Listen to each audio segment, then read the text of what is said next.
Celebrity Jeopardy! Before we begin the Double Jeopardy round, I'd like to ask our contestants once again, please refrain from using ethnic slurs. That said, let's take a look at the scores. Sean Connery has set a new Jeopardy record with negative $230,000. You think you're pretty smart, don't you, Trebek? What with your dago mustache and your greasy hair? Look, what did I just say about ethnic slurs? From third Rock from the Sun, French Stewart in second place with negative $17,000. I'm a late bloomer, Alex, and in Double Jeopardy, I'm gonna bloom. Sure you will. And finally, back again, Burt Reynolds in a commanding lead with $14. Hey, check out the podium. Look at this. Mr. Reynolds has apparently changed his name to Turd Ferguson. Yeah, that's right. Turd Ferguson. It's a funny name. Great. Let's take a look at the final board. And the categories are potent potables, sharp things, movies that start with the word Jaws, a petit déjeuner. That category is about French phrases, so let's just skip it. Hey, I speak a little French. You're an ass bite. Pardon my French. My name's French. Yeah, well, who gives a damn? Moving on. Animal sounds, condiments, and finally, your ass or a hole in the ground. Mr. Reynolds, unfortunately, you're in the lead, so we'll start with you. Yeah, I'll take the condom thing for 8,000. That's condiments for 400. This condiment is made from mustard seeds. French Stewart. The answer, of course, is onions. I'll take condiments for 800, thank you. That's not the right answer. Burt Reynolds. That's not my name. Okay. Turd Ferguson. Yeah, what do you want? You buzzed in. No, I didn't. Yes, you did. Yeah, well, that's your opinion. I hate my job. The answer was mustard. Mustard is made from mustard seeds. Mr. Reynolds, it's still your board. Yeah, well, why don't you give me 8 tit for 200? It's not 8 tit.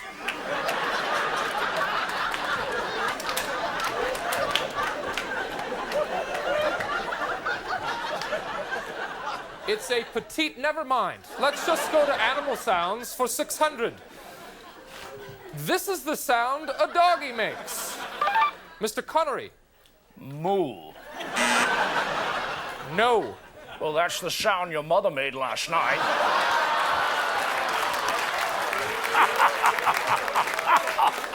Okay, that's not necessary. Burt Reynolds. Who is Scooby-Doo? No. Yeah. That was a funny dog, Scooby-Doo. He drove around a van and solved mysteries. That is incorrect. No, that's correct. I remember, you had a pal, Scrappy-Doo. No. French Stewart. The sound a dog makes. Who is John Cafferty in the Beaver Brown Band? Thank you very much. I'll take animal sounds for 800. No. Good Lord. We would have accepted Bow Wow or Ruff. Oh, rough. Just the way your mother likes it, Trebek. Come on, that is way out of line. Mr. Reynolds, what are you doing? Yeah, I found this backstage. Oversized hat. It's funny. No, it's not. Sure it is. It's funny. It's funny because it's bigger than a normal hat. I see that. Get back to your podium. Take a look at that. Yeah, I see it. Go back to your podium. It's not funny. What's going on? Okay, let's just move on to Final Jeopardy. And the category is, you know what? I tell you what, just write a number. Any number, and you win. We'll accept any number Any number at all, a 1 or a 2 or a 3, or how about a 4? It's that simple. I know you can do this. Let's start with French Stewart, who's grinning like an idiot. You look pretty sure of yourself. Think you've got the right answer. Yes, I'm pretty sure of it, Alex. Well, all you had to do was write down a number, and you wrote 3. Combination of 3 and 5. Simply stunning. And you wagered Texas with a $ sign in front of it. I'm speechless. No, I did not get the answers from anyone else. It all came from Mr. Stewart's noggin up here. That's beautiful. Mr. Reynolds. Yeah, don't bother. I didn't write anything. Good work. All right. Finally, Mr. Connery. The category was numbers, and you wrote a letter V. Well, I tell you what, my friend. V is a Roman numeral, so despite your best efforts, you answered correctly. Let's see what you wagered. Suck it, Trebek.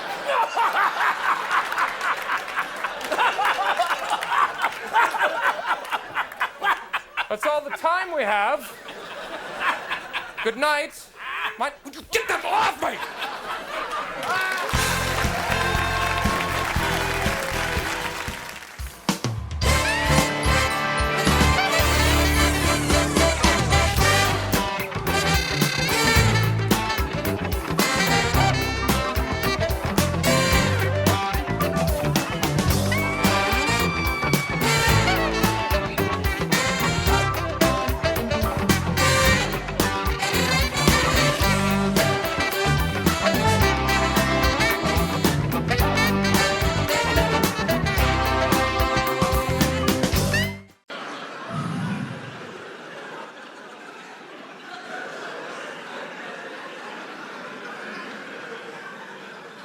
What about those commercials where the guy just tells you stuff you already know? Like there's this one with William Devane, and he goes, you like gold? And you're like, yes, of course. You should buy a big bar of gold and put it in your safe. You go, well, I wish I could. That'd be very nice. Do you know gold's always been valuable? Yes, I know everything you're telling me. Daffy Duck told me that when I was a little kid. I know all about how gold is valuable.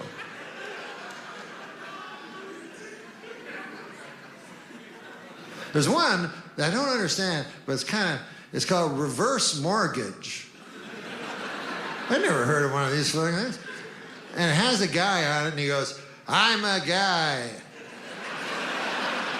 And I want to tell you about reverse mortgages. You've probably never heard of them, but you all know what a mortgage is. That's when you and your loved one, you get together a grub stake, you know, a little bit of money, and by God, you put it down on a piece of land or a house, you know? And then every month you pay what's called a mortgage, you know, which is some money to the bank. And then 20 years pass or 30, and you have a big party with your friends, all your kith and kin come, and you burn the mortgage, and by God, you own a piece of the American dream. Anyways, this is the complete opposite.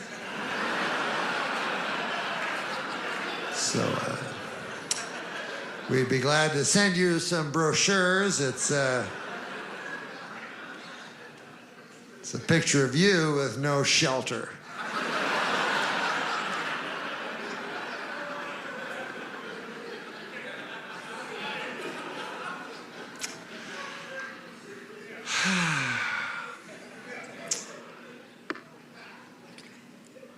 You know, I'm trying to be a better person. I don't know if you're religious or not. I'm sort of half religious, half not. I try to obey the commandments. And it's funny that some of the commandments are very easy to obey, and some are very difficult. You know what I'm saying? Like, thou shalt not kill. Well, that's pretty easy to obey that, you know? But then there's other ones that are really hard to obey. Like there's one that says, thou shalt not covet thy neighbor's ox. And now, I have this old scraggly fucking ox.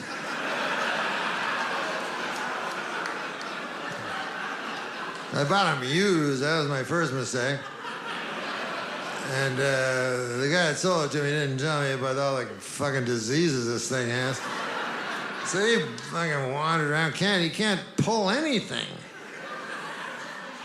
And he has a big thing around his neck like a bell, and that caused neck problems, so I have to take that off. And then I walk past my neighbor's house, and I look in his garage, and here stands the most beautiful,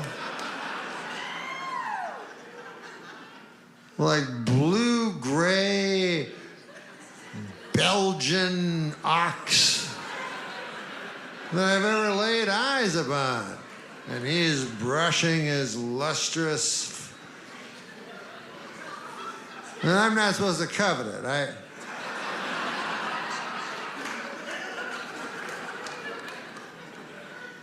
Thou shalt not bear false witness. That's a tough one.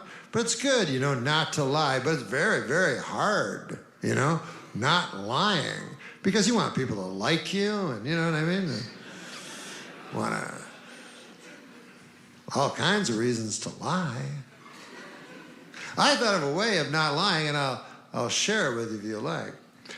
You can tell the truth, word for word, absolutely true. But when you do it, you use a sarcastic accent. So I'll give you an example. Like your wife goes, "Hey, I noticed at dinner you were looking at my sister. You're not attracted to my sister, are you?" And then you go, "Oh, yes. I forgot to tell you, I'm attracted to your sister."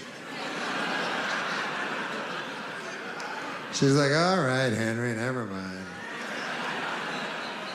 You go, "No, why? It's true. I want to fuck her.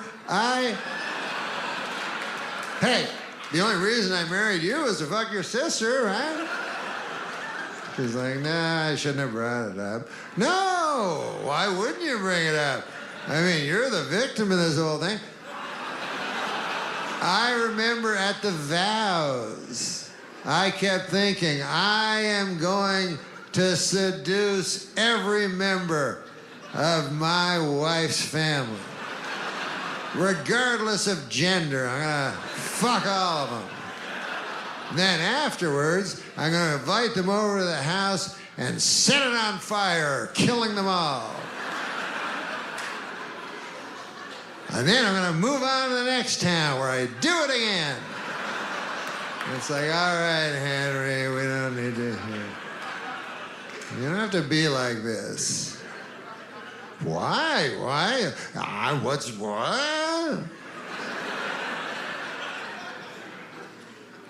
You're the good person in this scenario. I'm the guy that goes from town to town, fucking and murdering entire families, and leaving conflagrations of ashes that used to be human beings. I'm the most savage and prolific serial killer that ever was, and I've just never been found out yet, that's all. Just go to sleep. Yeah, I'll go to sleep. Or maybe I'll buy kerosene all night.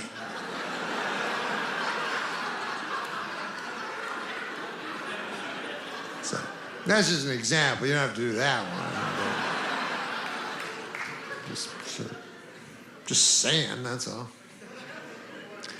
But listen, there's important things going on in the world. It's raining in the forests. And I don't want to get too political with you, but it's a true fact.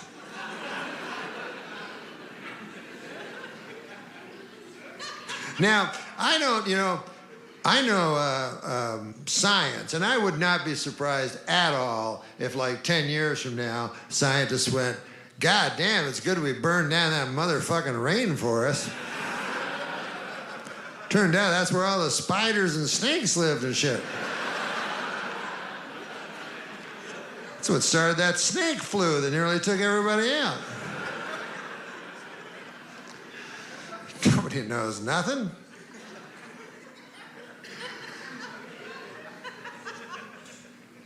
But, you know, you're supposed to crunch up cans, and I think it's a good thing. You know, you got the orange and then the green, there's blue, and you crunch the cans and you put that. And you should do that. I'm not doing it, but you guys should do it because it's important, you know?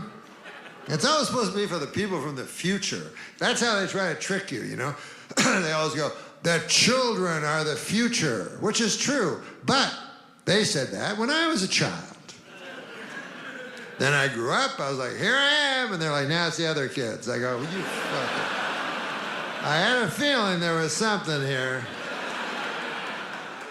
I knew a Ponzi scheme when I seen one.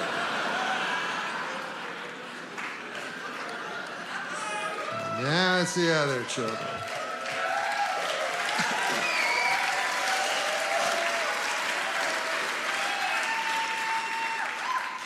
Listen, this has all been wonderful, but I will tell you this. Nothing I've said really is of substance. I find... it's not just me. I find, like, most of my act is just, you know, gossip and trickery. You know what I mean? Like some cheap magician, you know? So I'll tell you the only thing I know for a fact, and it's something that we all know. Everybody knows it, but it's harder to act on it than it is. But the only really true thing is that we all must love each other. And it's very difficult, you know? It's very, very hard. Hey, what about this? A dog loves people. You think it's hard to love people. A dog loves like my dog, right? I've never seen such a love, no judgment. Like my dog, all he does is love me. When I wake up, I think he watches me sleeping. Because when I wake up, he's right there, and he's like, I love you, I love you, I love you. He jumps up. He's licking my face. I mean, he's like, I love you more than anything. You're the greatest. And I go, thanks, Tater. You're cool, too. I love you. I love you more than anything. I go, I love you, too. Remember yesterday when you threw that bone and it turned out to be a rubber bone? I was like, yeah, it's a joke. I didn't mean to hurt your feelings, right? He goes, that wasn't. I was laughing. It was funny. You love me so much. And I love you. This is the greatest thing. I'm just going to kiss you and kiss you and kiss you forever. I go, yes, you can do that. I just keep kissing you. And I go, okay, get the fuck away from me, all right? Just leave me alone, would ya? I got to write shit into a magic phone and stuff. I got no time for this. Fucking dog stuff. And then my dog goes, you're right. I find you, and I love you, but I just push too hard. I push and I push and I push and I push you away. I'm no good. I'm no damn good.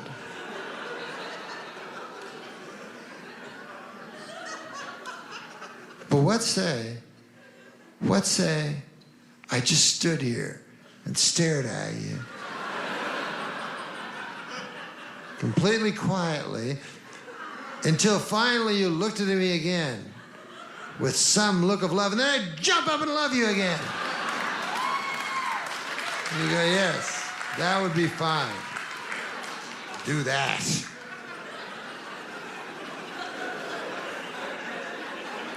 They don't judge dogs. We judge, all our love comes with caveats, there's no such thing as unconditional love with human beings, but dogs, they don't care. They love. Hitler had a dog. Now you think of that. I'm no fan of Hitler. I never liked him.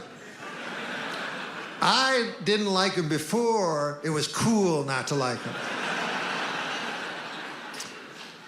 But there was a dog in history who loved Hitler more than anyone. He would wake up in the morning, go, where's Hitler? And Goering or something would go like, he's not here, he's doing some evil stuff. I've explained to you, he spends most of his time doing evil stuff. You can't see him that often. He goes, okay, I don't know. I'm not trying to, listen, Goering, I love you. You know, I love Mengele, I love everybody. All of you guys are the greatest. But it's just Hitler is the greatest man who's ever lived.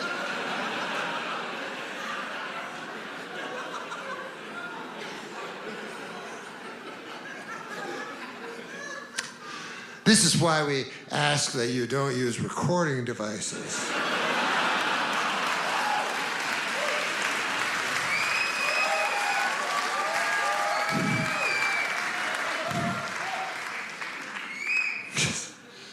I don't want to be with fucking Harvey Levin tomorrow or something. Did you say Hitler was the great? And what would be my fucking answer? I go, no, it was a dog. That wouldn't work. I'd be fucked. But I'll be goddamned if I'm going to end a special talking about Hitler.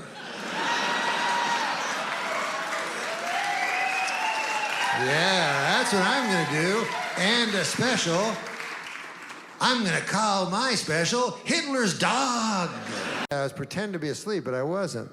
And he came in, and he was very quiet, and he came up to me, and he kissed me on that area between my forehead and the bridge of my nose. He kissed me right there, and he said quietly, so as not to wake me, I love you, son. And then he left. And the next day, I wanted to say something to him at breakfast table, but he was already out. He was driving hack. That was his second job. But my God, my dad, anyways, they don't remember that at all. All they remember is, ah, you know, because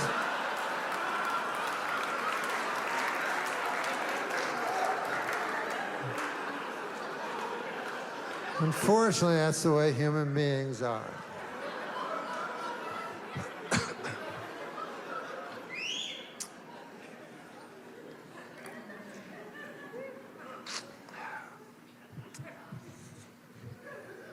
I think if I were to do it, I don't think I ever would. But you never know. You can't predict the future. I could wake up one day and go, I want to have one of them orgasms. That's 3/2 times as strong as the... I knew that advanced math degree was going to come in handy sometime. I just did not know when.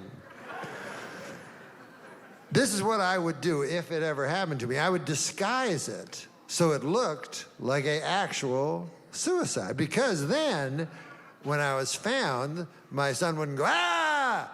He'd go, oh, mysterious. Dad's a mysterious guy. It's going to be a pretty cool story for me right now. So I would pretend, you know, it was a real suicide. Like I would write a note, a suicide note. Do you think this would be funny, just as a practical joke, if you just wrote a suicide note and just blamed some random guy? Do you think that would be, you know what I mean? You know, like your barber or something like that, you know, it was all Ralph Abernathy's fault. Because you know the police would be compelled to go to Abernathy's barbershop and go, have you ever heard of a fellow named NORM MACDONALD? I go, yeah, he'd come in every couple of months for a trim. Oh, okay. Well, anyways, he took his life because of you. He wrote it here in this letter. Would you like to keep the...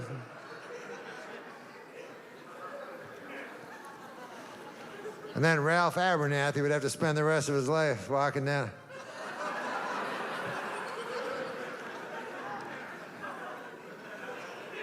Life's hard enough without having to...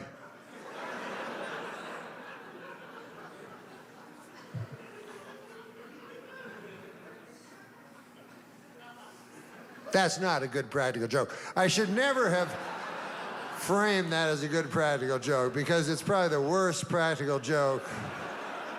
You know, It's the kind of practical joke gets you raped by the devil for all of time.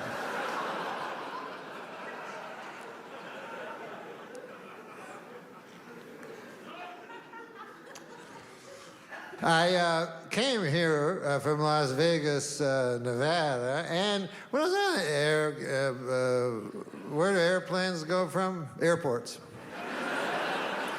I was in the airport, and guys were asking, everybody wanted my ID, and it occurred to me that ID is a strange abbreviation because I is short for I, and then D is short for identification. So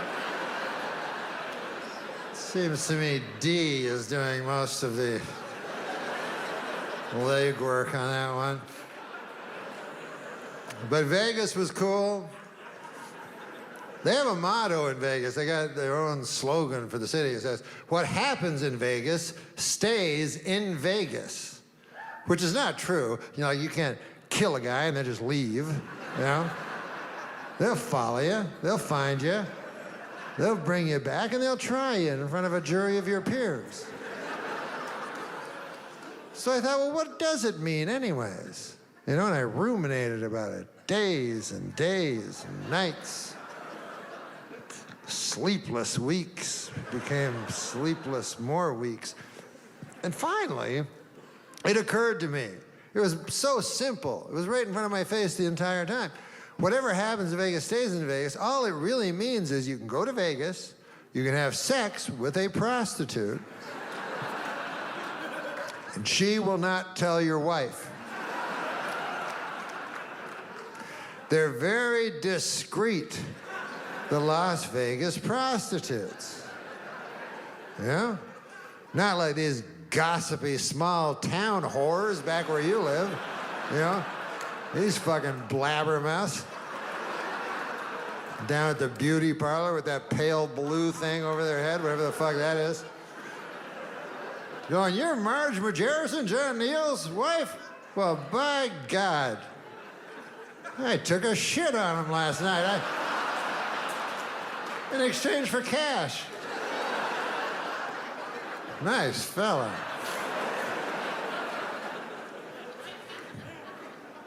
My favorite thing is the magic phones that we all have. You know, not so long ago, phones were not magic. They were just used to telephone people. And they couldn't take pictures, you know? If you wanted to take a picture, this was only like 20 years ago, you would have to use you couldn't use a phone. I remember I tried, go, "Okay, just hold on there." Just, people go, "What are you doing?" I go, "Don't worry, I was kind of ahead of my time," but they thought,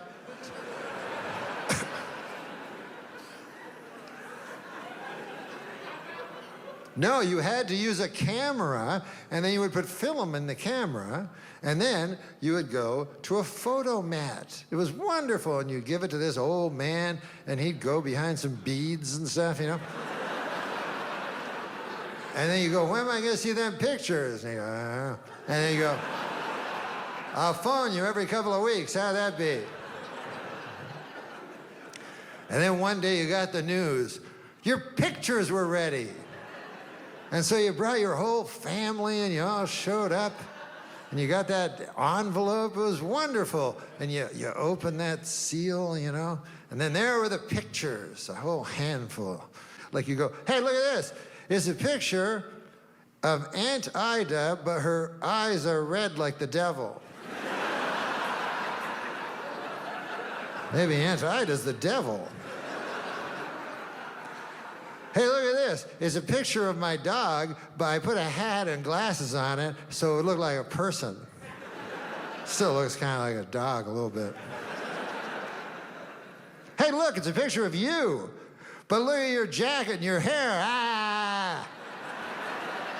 Look at the way you used to dress. Ah! Remember that hair?" So you needed that time for the picture to make any sense or have any resonance.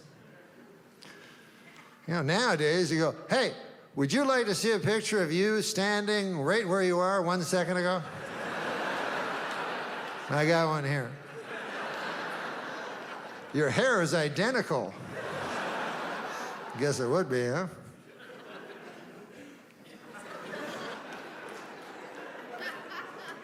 In the real old days, they would take pictures like, and at my house I have a picture of my great-grandfather, and I only have one, you know? Back then, they only had one picture of everybody because they'd pull that thing and it would explode and all that shit, you know? And it was just nobody was happy because it took so long to get your picture taken. And so it's just my great-grandfather going, how long is this gonna take, Sarah? Who's gonna feed them hogs? Damn sure ain't gonna be Marjorie, I'll tell you that.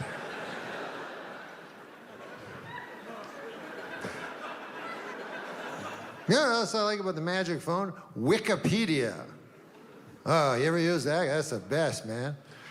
It makes a democracy out of smartness. Everybody's equal now. You know, used to be a guy would go to school 5, 6 years, and then he'd talk to me, and I'd be like, ah. But now it's all different. I got my magic phone in my pocket. So a guy will say to me, he'll go, hey, Norm, you ever hear of a fella that went by the name of Claude Monet? And I go, why, of course I have. I gotta go to the bathroom. And I go to the bathroom. And I'm in there 20, 25 minutes, and I come back. I go, hey, listen, I was just, we were talking about Claude Monet, and I just wanted to say that, you know what I liked about him was his paintings. I liked the way he painted. He was a painter, and I loved how he used the paint to make paintings. And the guy goes, God damn, Norm, I've never been able to stump you in 2 years. I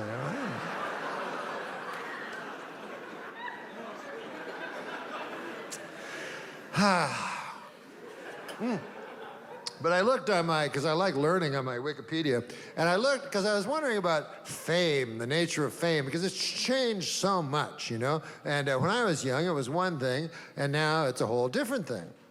And I was wondering how many people have been to the moon, like have actually walked on the moon. So I looked on my magic telephone and I found out only 13 or 14 in the entire history of the world. You would think that would make you very, very famous. But no. The last guy who walked, now you'd think he would be famous for being the last guy to be on the moon. His name was Harrison Schmitt. Now, who ever heard of him?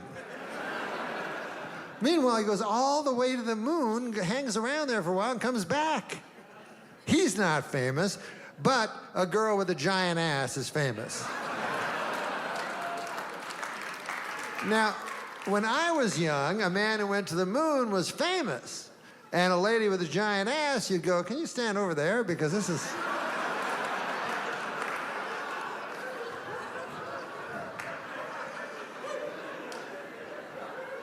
Harrison Schmitt. So how many people that went to the moon do we even know? There was, we know the first ones. There was Neil Armstrong, Buzz Aldrin. They went Apollo 11, Neil Armstrong, Buzz Aldrin. And even the third is hard to remember. His name was Michael Collins.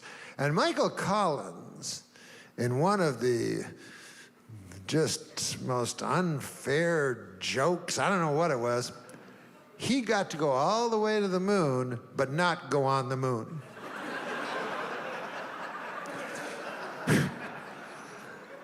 All the way to the moon, and then that little rope ladder, he wasn't allowed to go down. He had to stay in the lunar capsule while Buzz Aldrin and Neil Armstrong went on the moon. And Michael Collins just looking out the window going, are those motherfuckers golfing?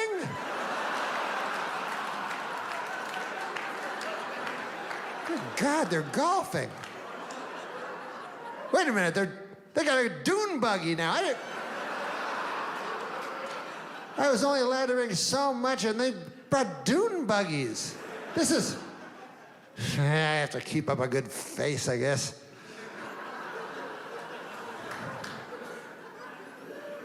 And then Buzz and Neil, I'm sure they were nice guys. They didn't want to hurt Michael Collins, you know. So they probably went back, you know, to the lunar capsule, you know, and Michael Collins was like, what do you think, guys? What was the moon like? What was it like? And they were like, It's all right if you like that kind of thing, I guess. I prefer the lunar capsule myself. I can't speak for Buzz, but I really do like the lunar capsule.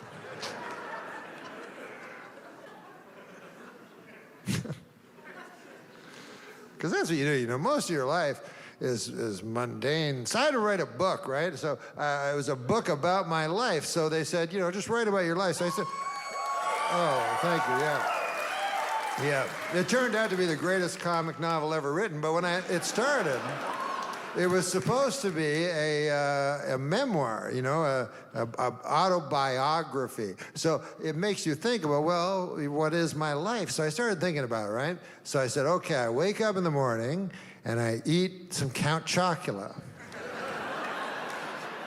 And then First of all, I know you're a big sports fanatic. Oh, I love sports. You're also a guy that keeps up on the news, and there's big news out there in the sporting world. The big news is Oscar Pistorius. Yeah, huge news. And I don't like him, don't care for him, never did. Really? You don't like Oscar Pistorius even before he... What are you doing? I had something in my tooth. Okay. Okay. Yeah. I didn't like him. You're saying, I mean, a lot of people don't like him now that he murdered somebody, but yeah, but before that, allegedly. But also really. Yeah. But yeah, I don't have problems with the murder. Right. But what I never liked him racing with them things that looked like something Wile E. Coyote would order. And what? Well, they you were. had a problem with him racing with his blades. His blades. He was the Blade Runner. Yes, he Those was. Teflon blades. I did have a big problem with it because, I'll put it this way. Let's imagine you're a runner, with legs. Yeah. And then you go home, oh, I lost, honey. Who'd you lose to? Guy with no legs. Wait, you're saying that you didn't like that Oscar Pistorius raced against people with legs? No, I don't. I feel that one of the basic requirements of being a sprinter is having legs. I feel that they should say, okay, listen, let's, hey, what about you? I don't think you can be on the team. Why not? Well, you're not a biped. You have no legs, so scram. Okay. You take your time as long as you want. But get the hell out of here. No one's going with you on this. Nobody is with you on this at all. Except the feller at home that's like, that son of a bitch I lost my race to that got no legs. Are you saying he had an unfair advantage because he had these? Well, of course. He had rocket ships. They're not rocket ships. Okay. Andy, help me out here. No, it's still him running. Yeah. Oh, yes. Well, guys, I agree with you then. Oscar Pistorius is a scholar and a gentleman. All right. He's a murderer. He turned it around on us. Alleged murderer. And that's the part you like. Yeah, you said I'm okay with that part. No, I'll tell you something, though, Conan. Yeah? We talk about, like, people with promise. Yeah. And Oscar Pistorius was a man, and he was a great man. But I'm put in mind of the people that that have promise that are unfulfilled. Mm-hmm. Like when I was young, there was a fella went by the name of Jacques de Gautier. And he was from Témiscamingue, Quebec. And Jacques de Gautier, he was a fella that really thought. And he was smart, he was our hope, I guess. And he was, while I was scrabbling to get out of high school, Jacques Zagatineau had already... I think he just changed his last name.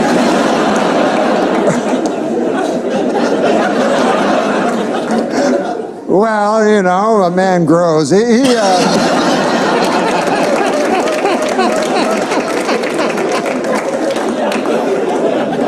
But this is the point. Yeah. Jacques de Gatineau, he went to McGill University and he got 3 degrees, by golly. And he went over across the pond to the fellers with Cambridge, and he even stood up to them. Mm-hmm. And we thought, boy, he's going to be the next. We had Jean Marchand, Gérald Tartier, Pierre Trudeau, the 3 wise men of Quebec. By God, Jacques de Gatineau was going to be the next. Give me the next gun. Yeah, but he vanished.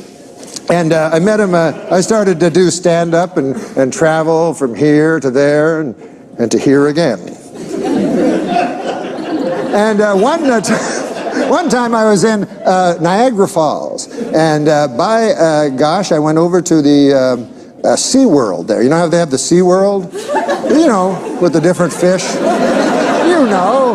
I didn't know that, but okay, yes. Beluga. The SeaWorld, I've been there many a time. Okay, so I was checking out the beluga whales and stuff, and I look over, and who do you think I see? I hope it's that guy. No, it was just an attendant, but he showed me to the place I wanted to see, which is where they feed the little baby dolphins, because I love dolphins, you know. And who do I see there but Jacques de Gatineau? And here he is, he's feeding the baby dolphins. And I go up to him and I go, Jacques de Gatineau, I feel shame for you. You were our hope. You were to go to Canada, Canada's nation's capital of Ottawa. And you were to be a great man, Jacques de Gatineau. And we were all, you know, we pinned all of Témiscamingue, Quebec, pinned our hopes on you. Now that's a hell of a burden for a man to have a town's hope pinned on them, isn't it, Conan? It is a big burden. So he was feeding these baby dolphins, you know, and I said, I'm ashamed of you, Jacques de Gatineau. You could have done so many great things. And he said, well, I think I'm serving a youthful porpoise. Now I believe that...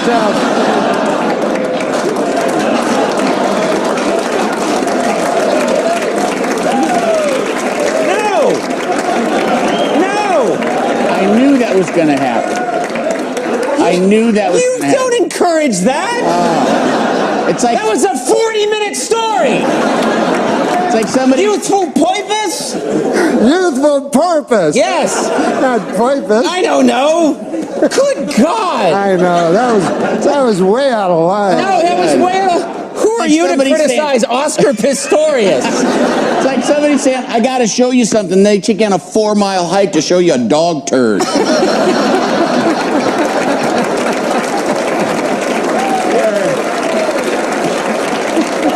Look at it. Okay. Well, there's your reel for CBS. We're getting this right to Les Moon. I gotta have him. You want to see that every night, Les? This guy's got More Quebecois humor.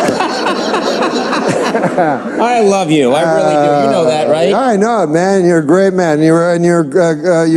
I've never said this, but you've done so many benefits for me for the gypsies. And I get the word out about werewolves. Yeah. Yeah. You're done now, right? I'm finished. Yeah. Ladies and gentlemen, there's only one like him. We're pretty sure about that. Norm MacDonald. When we come back, Mackenzie Davis from Halt and Catch Fire. I would guess that one of the good things about this, you had some time off. Have you taken some vacation? Have you gone anywhere, traveled? Yeah. I went. I wanted to get away from all the showbiz, crazy showbiz. Yeah. So I decided I'd go on a vacation, you know. Right. And I don't like to go to hotels because all my years of doing my nightclub act, I don't like hotels. Yeah. So I decided I'll go, you know, my buddy tells me, he goes, hey, you should go to one of them bed and breakfasts. You ever hear tell of that? Yeah, sure. Yeah. The idea is you go there, it's a guy's house, and you live in his room, and then he makes you some breakfast. Right. Grace. Yeah. It's a thumbnail. You know? That's it, sure. So I looked one up on the internet there, and I found one. I went to Vancouver Island, Victoria, which is beautiful. Lovely. Oh, my God. It's God's little country. And so I go there, and I look up my place where I'm supposed to go. I have it on a little piece of paper. And I knock on the door, right? And there's no answer. So I knock again, and there's still no answer. So finally, I look like in the window there, and there's an old man sleeping on a couch, you know? Yeah. So I bang on the door, ringing the doorbell, you know? So finally I hear like, hey, keep your pants on there, you know, from the inside. And he comes to the door, old guy, you know, but I'd say 80, 85 years old. Old Harold Delaney was his name. Harold Delaney. Yeah, nice enough gentleman, you know. And so I get in there and I says, well, I better go to sleep. There's no one else there, you know? Like, I thought it'd be like a whole bunch of people in different rooms, you know? Yeah. And it was just me. Yeah. So I go up and I go to sleep, and I'm ready to go to sleep, and a knock comes on the door, right? A knock on my bedroom door. Right. So I figure, uh-oh, old Harold Delaney wants to have sex with me there. You know?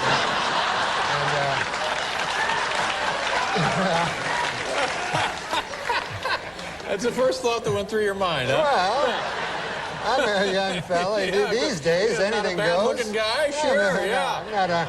Traveling alone, why not? Sure. And, of course, I didn't come to Victoria to have sex with old Harold Delaney. You know? I can do some sightseeing. Of course. Yeah. So, then I hear him, he goes, well, you ought to play some Scrabble. Oh, Scrabble. Yeah, so I say, okay, that's good. Sure. I'll play some Scrabble. So I go down, and he pulls out this old Scrabble game there, and we start to play, you know, and I like Scrabble, you know. So I get the first turn, you know, because I picked the lower letter, and so I get the first turn. So I make rabbit, you know. Pretty good. It's a good word. And then I do it pretty quick. I take like a couple of minutes, and then old Harold Delaney, he takes like a half hour to like get his word, and the whole time he's not talking, he's not telling me old stories, because I like hearing old stories, you know. And instead, it was like for a half hour, it was just Harold Delaney going.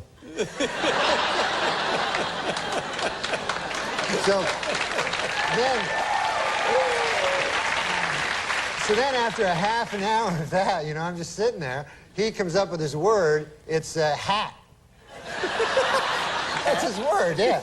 Hat. So he puts it, and he takes the word hat, and then he puts it like way in the corner on that triple letter score. Right. The triple word, the red one that you want to get to. Yeah, sure. But you can't just put it there. No, it's got to have some relation to rabbit. Yeah. Yeah. You got to move up there, you know, and finally get to there. But instead, he just puts it right there. Oh, no. So I go, all right, you know. And so then it's my turn, you know. I do something, and quickly, and then again, the same thing, like, you know. And then time going by, and then every word, and I was coming up with good words, you know. I had sleigh, you know, a sleigh ride, and avocado. Whoa. It was a 7-letter word. Yep. You get 50 extra points. I'm still way behind him. He's just freelancing the board. Yeah. Yes. And so finally I decided I'm going to, like, I got to say something, you know? So and all his words were like cup and hat, and I think it was just like things he'd see around the room, you know? And so I'm playing excellently. I should be in the lead, but instead I'm like 1,000 points behind. And finally, like, I got to say something, you know? So he puts boot, you know, up on this triple, and it really annoyed me because I was building towards the triple letter, and he just puts boot, and so I said, finally, I gotta say something here, and I go, hey, old Harold Delaney there, I don't know, you can't put boot there, and then he goes, you never heard tell of a boot?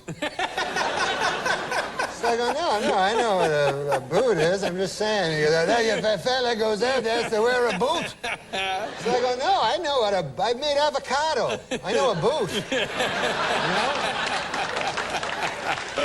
And it just took him forever. And I think, and also I noticed a weird thing. There were no blanks. You know how you have the blanks in the game, and it's always good to use any letter, right? Yeah. I realized there's no blanks in this game, and I figured old Harold Delaney must have, when he got the game, figured, what the hell is that, you know, and thrown it away. Can't use it. Yeah. Now, how was the breakfast? Did you have the breakfast? There was no breakfast. I got up the next day. I was so hungry from playing Scrabble all night. So I says, hey, Harold, how you doing there? How about some breakfast? And he goes, I've never been much for breakfast. So I go, oh, all right. So I go, I guess I'll go down to McDonald's and pick up some breakfast or something, Harold. And he goes, can you get me an egg McMuffin? It's crazy.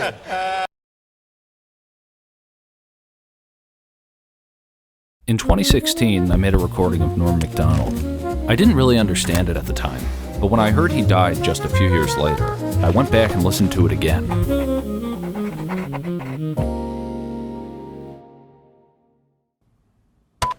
I'm rolling. Does anybody have a cigarette? I'm not going to light it. I just want to hold it to calm me down. Thank you. If a guy's really convinced of an afterlife, then life becomes more and more trivial, you know. You don't spend your days denying the catastrophe to come.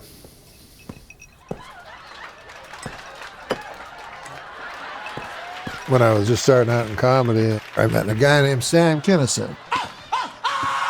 He never made the mistake that a lot of entertainers do, which is to try to figure out what the audience wants to hear. You suck! Come on! You want to party? Fuckhead, let's go! Please don't. Those guys are always the best. The ones untethered to this world. They're a little bit closer to heaven than all the rest of us. And Sam took me under his wing, kind of. And now your host, the Weasel!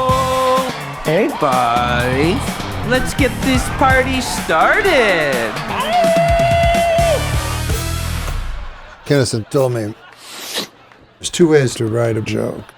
One, you do it like Jerry Seinfeld. What's the deal with life cereal? Why don't we call it Odies or Squaries? You take a little thing like cornflakes and you make it big and treat it with the utmost importance. Oh no, this is much bigger than that. This is life, I tell you. But the other way to do it, the better way, is you take a very, very important thing and do the opposite. Either way, it juxtaposes the absurd with the profound, and that dissonance is art. Norm MacDonald! When he told me that, it changed my whole comedy. You know, with Hitler, the more I learn about that guy, the more I don't care for him. Kinison had been a preacher, you know. A spirit of God! I've screamed at God at the top of my lungs! That's where he got that wild shriek. When he died, he'd finally quit drugs. He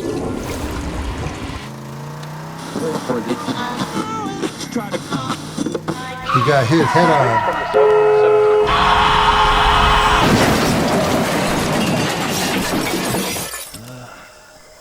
By a fucking guy that was all stoned. It was very ironic.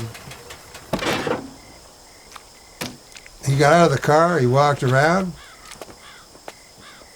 Sam, are you all right?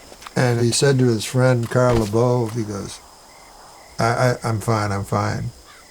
Internally he was bleeding, but he looked fine. And then he says, why now, why now? You know, and now he's talking to God. And then he smiles and he goes, it's okay, it's okay, it's okay. And then he lies down and dies. So maybe you don't think there's Jesus Christ, but you got to know there's God. And people like Kinison, even when they die, they live forever. Yeah. For Sam. Amen. Yeah. All right.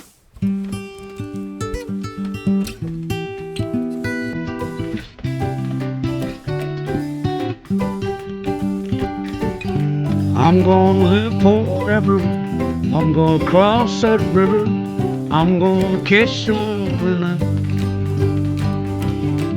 You're gonna hold me just like I always told you. You're gonna miss me when I'm gone. Nobody here can me. I won't feel that. Just like the songs I leave behind me. I'm gonna live forever. The big athlete for Mr. Norm MacDonald. You fathers and you mothers, be good to one another. Please try to raise your children right. If it's got Carrot Top in it, you know what a good name for it be? What's that, Norm? Box Office Poison. Just lead them safely to the light. When this whole world is blown asunder, I haven't gotten funnier. and all the The stars fall show from the sky, has gotten really bad. remember someone really loves you.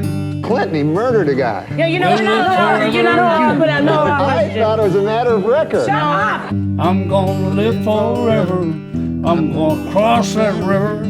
I'm gonna kiss tomorrow now.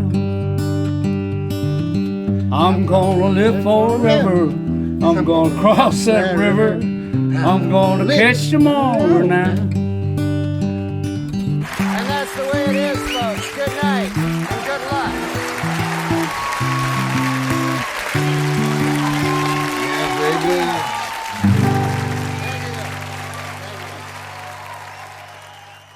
If your words live, which yours will, Yeah. well, mine will and his will, just like the living word of the Bible, you're gonna live forever. It's all about the Amen. word. Amen. God bless everybody. God bless you, man. Love you, man. Yeah, love you too, brother. Shit.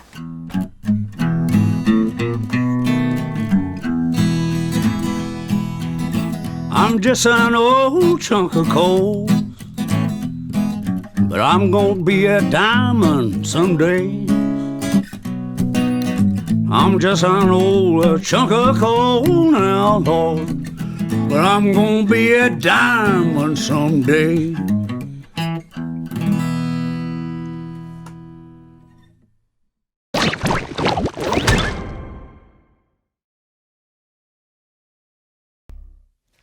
Bob Dylan has been released from the hospital. It's not that he's better, it's just that his voice was irritating the doctors.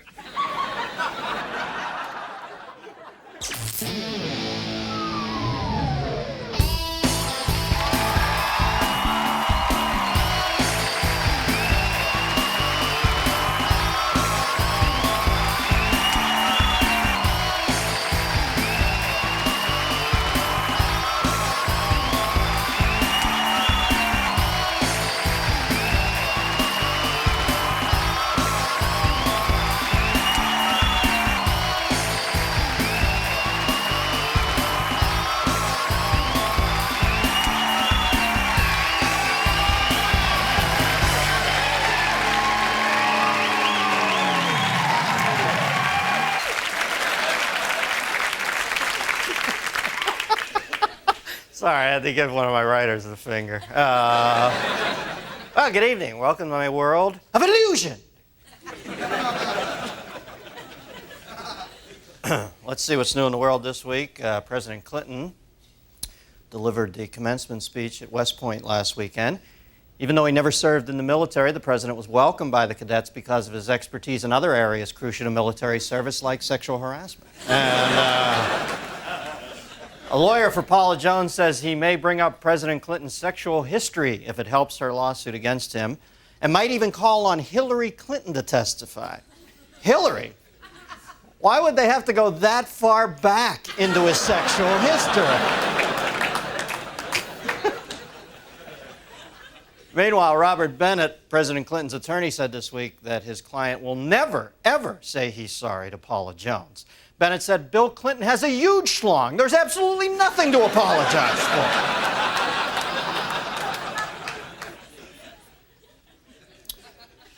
for. Gerald Bolt, mayor of Parma, Ohio, says he'll fight to keep the city under one area code. You go, Bolt. Fight the power! Attica! Attica!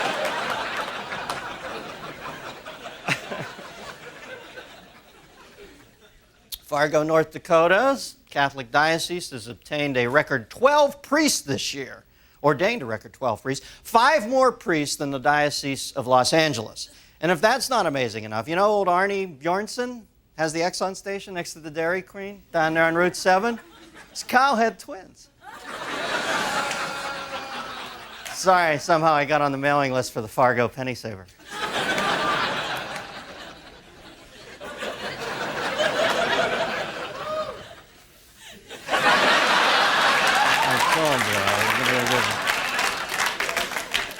Just gave you one up front, because I knew that was coming, you jerk.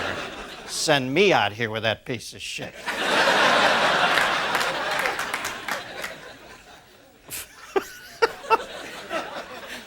All right, people who ate salad at the Waffle House restaurant in Tulsa or Catoosa, Oklahoma, between May 20th and May 21st are being urged to get a hepatitis A shot. Now, let me clarify, Oklahomans. If you had the Waffle House Niçoise salad, you should be okay. But if you got the salad of warm duck and shiitake mushrooms with the truffle oil, well, you may want to board up your ass for the season, okay?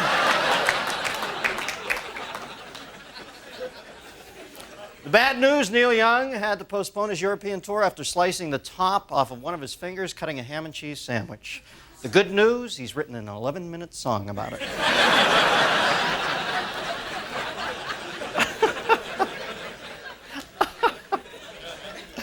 I've seen the bread knife and where it's done.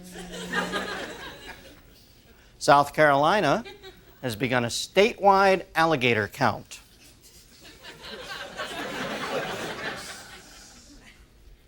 $1,191.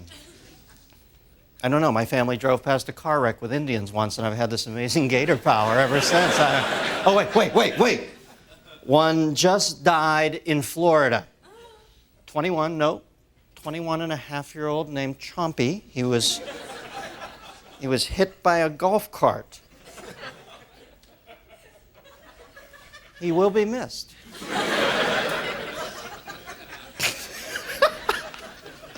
I'm going to give myself the finger on that one.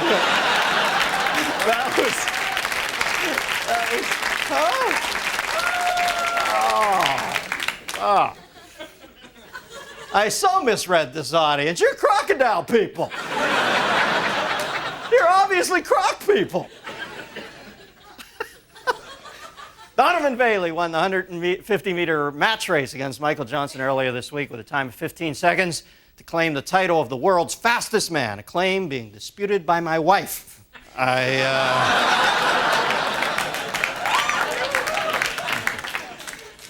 Whenever you do a couple bad high-concept jokes, make fun of your dick. That's my comedy words to live by. I knew I had a problem when smoking the cigarette afterwards lasted longer than the actual sex act. You know, they say every cigarette you smoke makes your life 7 minutes shorter. And I know that's true because I had an uncle, and the first cigarette he ever smoked was on an airplane, smoked the cigarette, immediately dropped dead of a heart attack.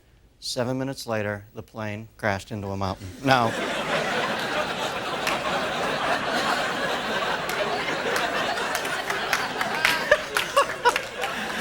I don't want to get off on a rant here, but America's attitude about smoking has become more hostile than a militia member at a tax audit. These days, even the Philip Morris employee cafeteria has a no-smoking section. If you walked into a restaurant and loudly demanded that they serve you a char-broiled live puppy, you'd probably cause less of an outcry than you would by simply sitting down and lighting up a smoke. When I say smoke, I'm talking mostly about cigarettes, although I guess with the increasing popularity of cigars, we have to include them in tonight's discussion. For years, cigars concerned only half of the population, but their usage is growing more prevalent with the fairer sex. For women, smoking cigars is like going to Chippendales. You're basically saying, look, guys, we can be just as big a bunch of assholes as you can. And you know, I hate to burst your bubbles, ladies, but you can't.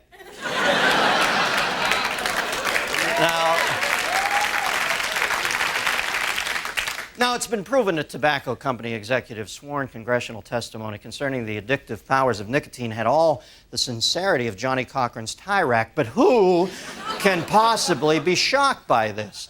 Any company in the Americas in business to make money constantly comes to ethical crossroads, and while all will gas it through a closed yellow light, Some will just blow right through the red with their eyes closed, just hoping they don't get T-boned by the lumbering vehicle that is the federal government.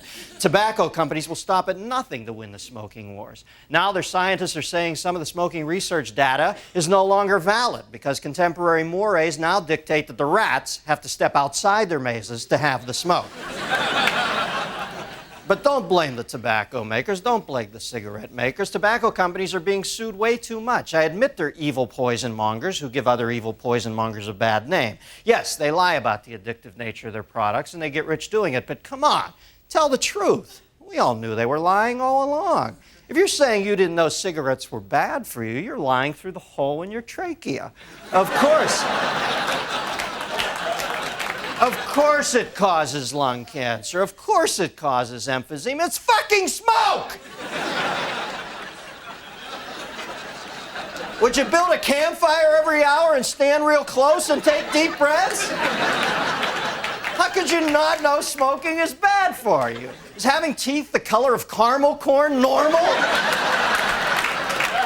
Is coughing up your lungs one smoldering loogie at a time normal? God gave you 2 lungs, so don't be an asshole. Think. Use 1 lung for smoking and the other one for breathing. Here are some signs that it might be time to quit smoking. 1, before lighting up, you wrap a nicotine patch around your cigarette. 2, your newborn twin sons are named Benson and Hedges.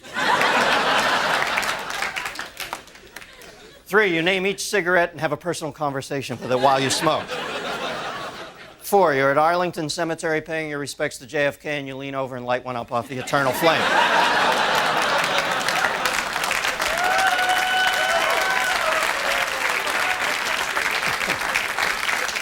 And number 5, you shit pure tar. Listen, the bottom line on cigarette smoking is it's really just the way you interpret things. I mean, they say smoking gives you cancer. Sure, you can be negative and look at that as a bad thing, or you can see that smoking, gives you cancer. It gives it to you. It's a present. Well, here's cancer. Thank you very much, Mr. Cigarette. When I find myself in a room where everybody's smoking and it gets too intense, you know what I do? I don't start waving my hand around and fake coughing. I don't start rattling off heart and lung disease, cancer stats like some autistic surgeon general. I don't lecture anybody about their lifestyle choices. I leave the room, okay? My acceptance of smokers is one of the compromises, one of the little negotiations that one must make if one is to live in a modern urban society. I don't know why people complain about secondhand smoke. At nearly $2 a pack, don't you realize how much money they're saving you? And plus, if you smoke, you get to read matchbook covers and learn about the exciting career opportunities awaiting in cartooning. And hey, to all you militant anti-smokers who I see every day screaming at strangers for lighting up, if you were that concerned about your lungs, what in the fuck are you doing in LA, okay? Of course, that's just my opinion. I could be wrong.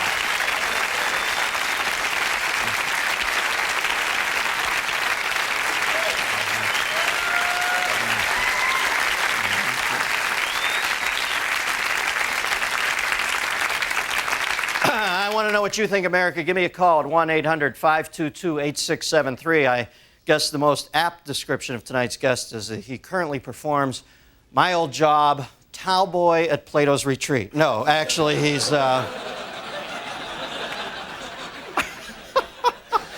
anchors the Weekend Update on Saturday Night Live, and he has recently quit the nasty habit of smoking. Norm MacDonald. Norm!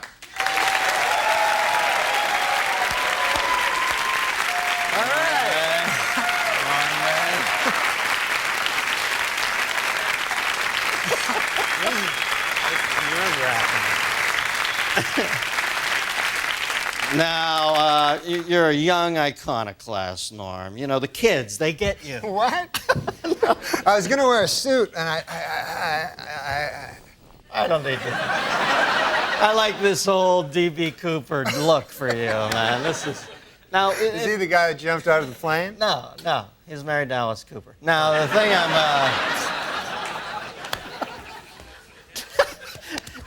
remember you wrote for my first talk show. Yeah, you gave me my and first I used job. to come in the room, and you and Drake Sather had no lights on. It was like some fucking Anton LaVey Satan cult in there, and you guys used to turn out the sickest jokes ever, and everybody was always smoking. Then I see you on Saturday Night Live during the opening credits, and one of the things I like about you is you're completely unfiltered on that show. You'll say anything, and I saw in the picture you had a cigarette in your mouth. I thought, this guy just doesn't give a shit. So I asked you to come on. I find out you pussed out on me and quit smoking. What is that all about? No, because it's bad for you. They have these fucking things on the side. You have to read the fine print where it says, it's bad. Now, when did you first start smoking? I started smoking when I was a kid, like when I was, I think I was like 14, and I thought, I'll look really cool like if I start smoking, because I didn't get along with anybody. So I started smoking. Wouldn't you know it, I did look cool. All of a sudden, all these broads like me and everything. Not broads, but ladies, girls, women. And it was hard though, man, because I was guilty about it all the time I smoked, because I always thought, I always knew it was bad for me, you know? Like, even though some guys will say that it's good because their uncle lived long or something and he smoked, and they'll go, hey, what about, that old guy, Bert Mustin, what about that guy, And then he just because he lived long, that doesn't mean anything, right? That's just one guy. You can't, just because Bert Mustin lived long, you're all of a sudden... You did your master's thesis on this, didn't you? Now, did people bother you a lot when you're smoking? Were people pissed off when... Yeah, people don't like when you smoke, they're bothered. Like, I gotta admit though, secondhand smoke is bad. Like, when I smoked, I didn't like secondhand smoke. Yeah. I like that firsthand smoke because you get to suck it right out of the cigarette, And the secondhand, any fucking thing that's already been ingested by someone is not as good, You know what I mean? Like a pork sandwich is delicious, but after a digested pork sandwich, that's fucking shit.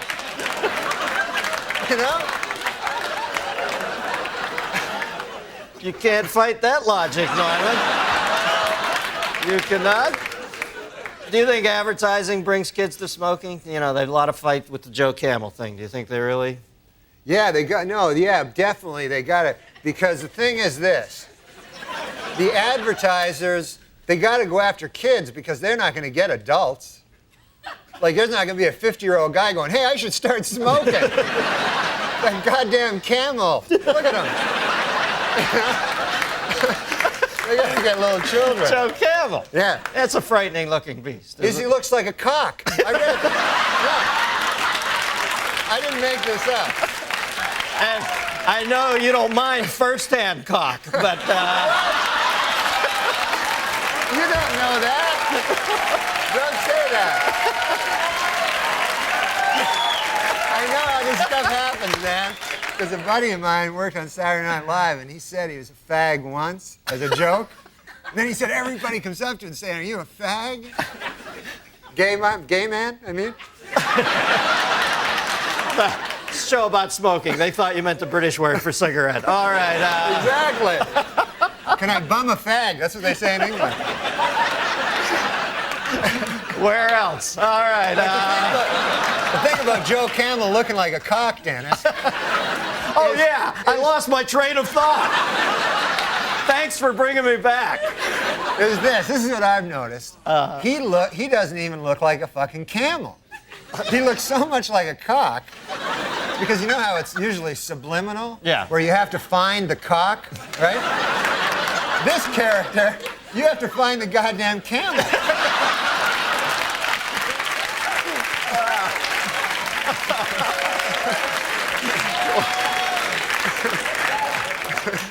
Yeah, believe me, when you only get 2 humps out of a cock, it's not worth smoking. All right, now, line 2, we got a phone call for you.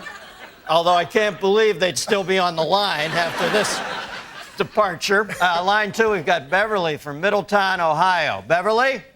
Yeah, hi, Dennis. Hi, Norm. Hi, you didn't know my name, I don't think. Yes, I did. I watched Saturday night. Do you like it? Yeah. I liked it when Dennis was on it. Yeah, I do too. I watch Dennis every Friday. Get out of here. You're great at that, man. You're great at this. You know why? Because you don't give a shit about Dennis. You know what I mean? It's like the best thing you can do. Whenever I'd go on, they'd go, what's it like following Chevy? And I like Chevy. He makes me laugh. What the fuck do I think about Chevy? I'm trying to make a living here. Right, you know what I mean? Yeah. When I see you, I know you're thinking the same thing. Like, screw Dennis. I'm killing. Okay, anyway, go ahead. What's your question? Okay, since nicotine is such an addictive drug, do you think someday you'll have to have a prescription to buy a pack of cigarettes?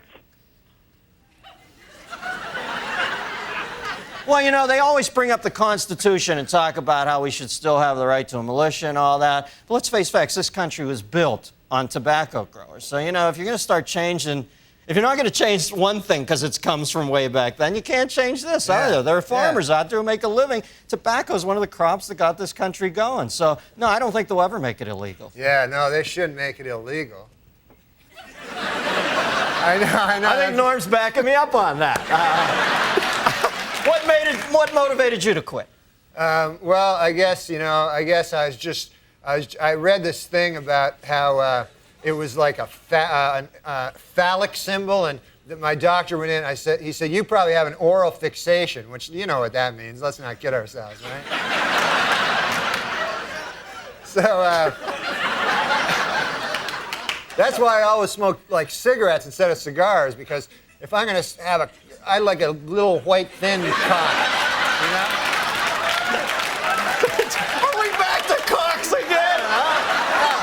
I go away to Ohio, Middletown, the center of the universe, to take a nice clean call, and then I space out. I'm thinking, I can't listen to Norm for a second. I gotta get a time cue here. I come back and you're talking about having a thin white cock in your I don't have a thin white cock in my cock, you mean? No. In my mouth. No, you misunderstand. What I'm saying is this. I'm just saying don't make the mistake of thinking I fucking listen to you. I just want to make it clear about that cock thing. I was just saying, if I ever was gay, if they like suddenly made it mandatory or something, then I would choose the smallest cock, and I would like a guy that came fast. I don't know. I thought the subject was cocks. No, cocks is next week. I'm sorry. Does that answer your question? Yes, it does. Norm MacDonald, ladies and gentlemen. Anything new? Stick around.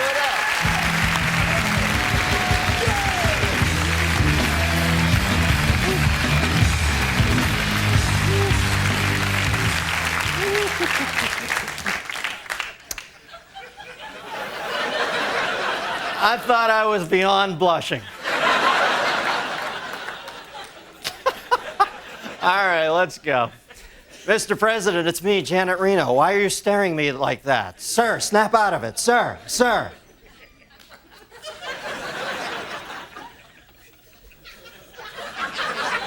Guess it all seems real sedate after the long cock ride. Here we see Secretary of State Madeleine Alcock at a nation conference holding one in until the next noisy applause break.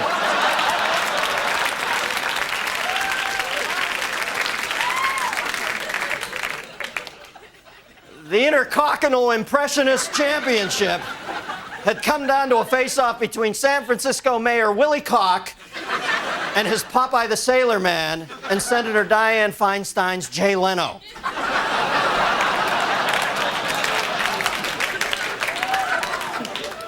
Gotta fly, won't let it go, got it right here.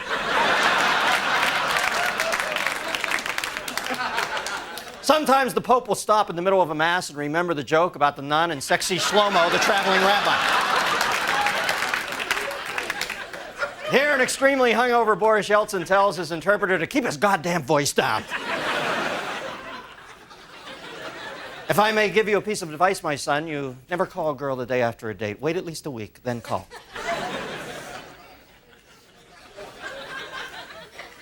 Mukhtar, the human battering ram, wanted to retire.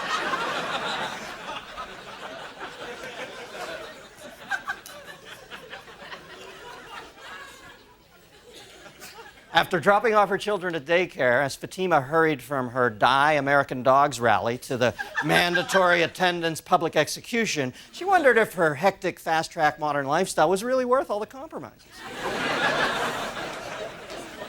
This next painting I call Fuck You, Ike Turner, Part 70.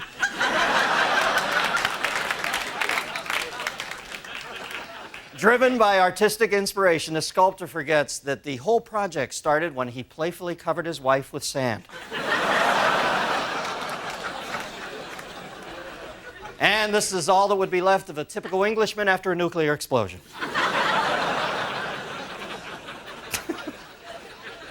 Tom and Dick Smothers announced this week that they were never really brothers.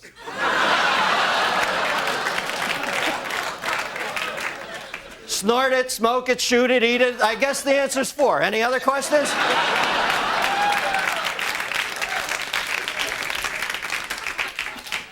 All right, say you're a straight guy, but say you find JFK Jr. like, really dreamy and you wanted to have sex with him.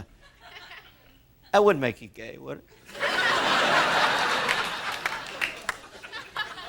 I mean, come on, look at him. There is a little ritual that the passengers perform upon landing safely from any value jet flight. Rakhmood to Abdul, Rakhmood to Abdul.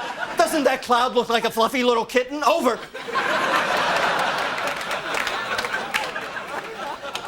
Unfortunately, without a thumb, it was impossible for motorists to know that Mel was hitchhiking.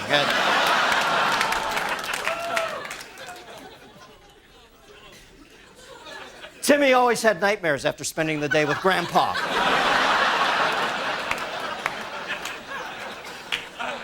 Hello, lady.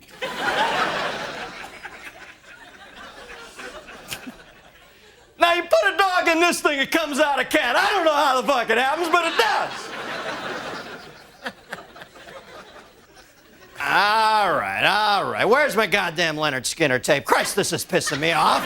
I know it's down here somewhere. I just listened to Freebird yesterday. Fuck, where is it? Where's my... Ah! Here we see Shivani Kadakia, one of the 244 competitors in the 70th Annual National Spelling Bee. Shivani made it all the way to the semifinals, only to lose after being unable to spell her own name. Fireplace is all clean now, Miss Gifford.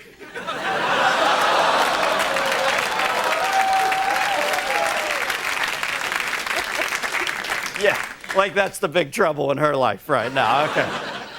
Sign it to Alex, and could you hurry up, please? You're scaring the shit out of me. And finally, whew, that is one big motherfucking rat. Guess what, folks? That's the news. I am out of here. Good night, ladies and gentlemen.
She was like, you don't want to live forever, you know? I'm like, what? That's all I ever think about it. She's like, it would get boring. I'm like, what the fuck?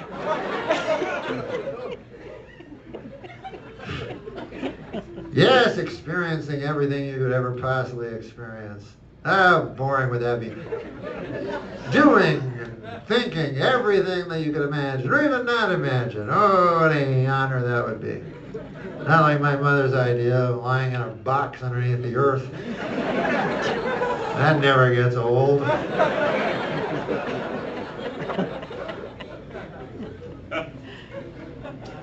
God damn, I'd like to live forever. Listen, I don't think life ends with the corporeal, you know. I think that I am going to have my reward for being such a great fucking guy after I die. But, because I think the Messiah is going to come, but I would like to live until the Messiah comes. Like, I'd like to live for 800-900 years, and then the Messiah shows up. I'm like, hey, let's wake up those dead people.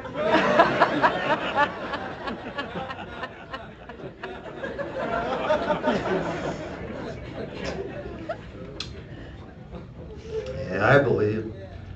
I'm not strong. All my friends are atheists, but I'm not strong enough to be an atheist. I'm not smart enough to be an atheist, you know? I just can't. I could never live that way. I don't know. Like, I think if I was an atheist, this would be my life. I'd wake up, I'd eat some Count Chocula, I'd watch First Take. Then, I'd eat some more Count Chocula, I'd watch SportsCenter. Then, I'd have a chicken sandwich, side of cheese, I'd watch some Netflix thing. And I'd go to sleep. I would never try to do anything, you know. Because why bother? Exactly. Here's something that I would never do if I was an atheist. Because it's not a crime, but I think maybe a sin. I would never try to convince someone else to also be an atheist. I mean, good. Why would you ever do that? You know? But people do, you know. They're like, excuse me, you over there. Yes, you with the glimmer of a hope in your eye. I couldn't help but notice that. Come on. Come over here, I'm going to tell you something. Here's the deal. You're born, you live, and then you die.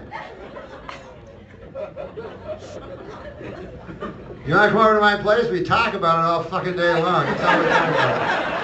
I have a podcast. And we like to talk about that all the fucking time. Fuck atheists. They can suck my fucking dick in half. I hope the devil rapes their asshole.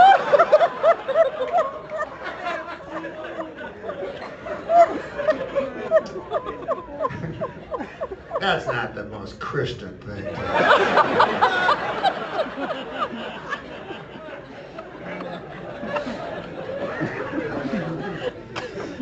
But you know, people always think Christians think they're better than everybody else. That's not true. It's the opposite. Christians think they're worthless, useless, without the grace, that they can't do anything, you know?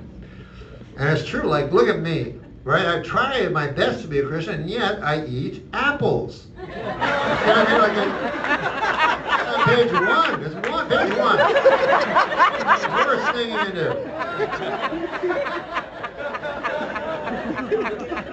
So I'm certainly not any moral exemplar. You never notice some of the commandments are easy to obey. Some of them are very difficult, you know? Like, thou shalt not kill. You know, I mean, you can get through your life without killing somebody, can't you? Not that big a deal. But then some of them are very tough, you know? Like coveting. You know what I mean? That's very hard to not covet. Like, one of the commandments is, thou shalt not covet thy neighbor's ox. Okay, now, first of all, I don't think that's fair, because some people, their neighbor doesn't have an ox. So they skate by. But meanwhile, what about me, right? I got this fucking scraggly old ox, right? Got it off a Mexican guy. Doesn't matter, he's Mexican, but anyway. The point is, I didn't get it from an ox store. I fucking try to save some money. I get the fucking thing home. It's all like, it's got a hump on his back and shit. I go, what the fuck? I phoned the guy. He's like, he's got bursitis. I'm like, what? He's like, as long as he doesn't pull anything or lift. I'm like, My ox? Anyway, whatever. I got this old fucking scraggly ox. Anyways, I can't even get rid of him. I don't even want some. And meanwhile, I walk by my neighbor's place, right? And his garage door is open. What a coincidence. Every time he sees me walk by, suddenly the garage door opens. And what is standing in his garage? It's just the most beautiful, oh my God, like a steel blue, I can't describe it, like this gorgeous Belgian ox. And he's like, well, you like it? Pet it? And I'm like, no. I fear for my eternal soul.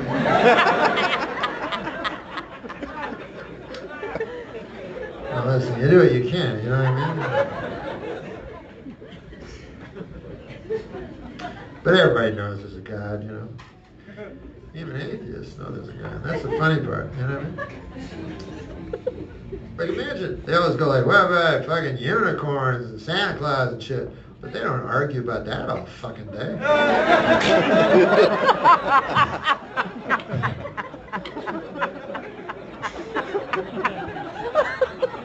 They know it, baby. Everybody knows it. Well, I'm going to tell you the best joke of all time now. Would you like to hear that? Yeah! And then, and listen, I didn't mean to get preachy or anything. Sometimes people, you know, they say Christians are preachy.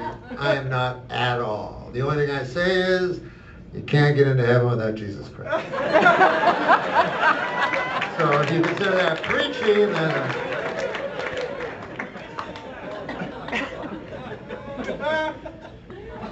What about Jesus H. Christ? What about that guy? I don't know much about him, but I think it'd be very tough to, you know, that guy. Because I think from what I've heard, like there's historical accuracy of the existence of Jesus Christ, whether or not he was divine. And there's also historical accuracy for the existence of Jesus H. Christ. And he had a tough time, you know. People were always like, oh, Savior. He's like, what? Jesus Harold Christ. I should go with Harold. Let me touch your robe, master. No,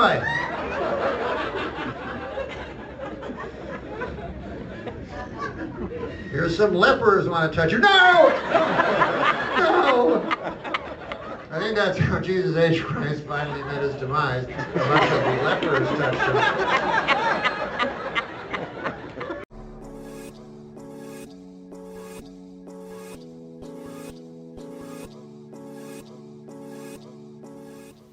Yo, what up?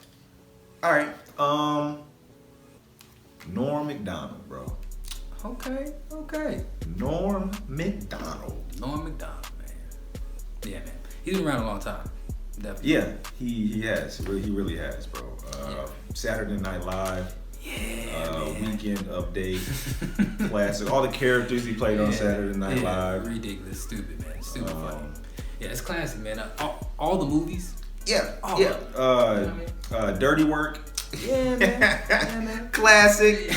With the dog. Classic. Dirt. Oh my God. Yeah, man. Kind of like a master of the characters. You know what I'm saying? He definitely. He fit right in any role. Oh yeah. Love Norm MacDonald, man. But he's got, you know, he's been like some hot water recently. I don't know about recently, but you know what I'm saying. Okay. Yeah, something like the Me Too movement, something like that. Something, man. I don't know, but he needs to. Like the Roseanne show. Yeah, I don't know, man. He needs to be back. He needs to be back on stage doing his thing because he's fucking hilarious. I want to see new Norm MacDonald stuff, bro. No. Okay. You know what I'm saying? Okay. Now I haven't seen too much of his stand-up. I haven't. I've seen a couple. You know what I'm saying? Yeah, he's been because he's been like I said, he's been around. You know what I'm saying? Definitely. I've seen him stay. I think he stood up. He did like a stand up for like David Letterman or something before David Letterman retired. Really? Okay. Yeah, man. He was hilarious, man. And I think that was like when he was older. You know what I'm saying? Really? Okay. He's been around though. Okay. But yeah, Norm Macdonald. This is alcoholism. Alcoholism. Yeah. I'm struggling. Struggling. Struggling. Yeah. All right, here we go. Norm Macdonald, alcoholism. I don't.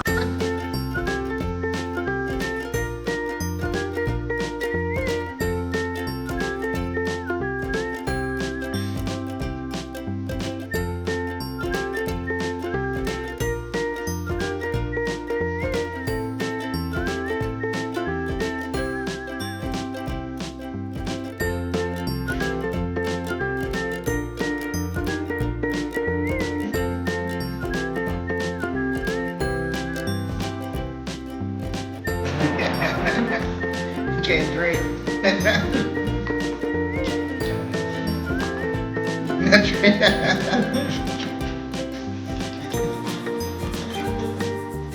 Nobody want to do that shit. Uber. No Lyft.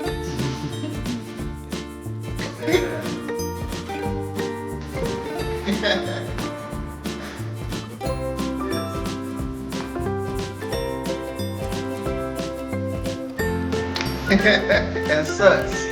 That shit sucks.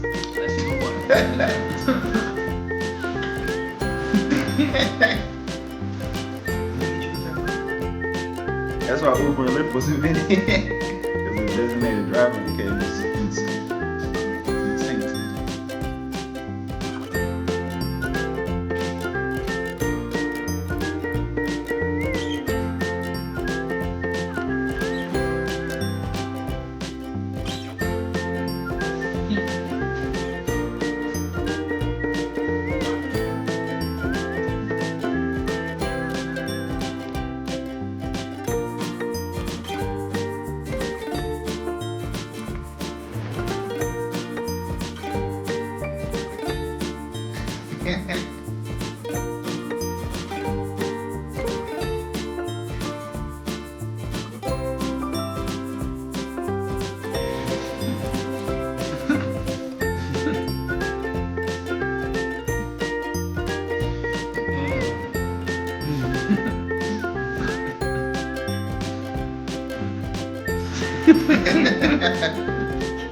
Yeah, man.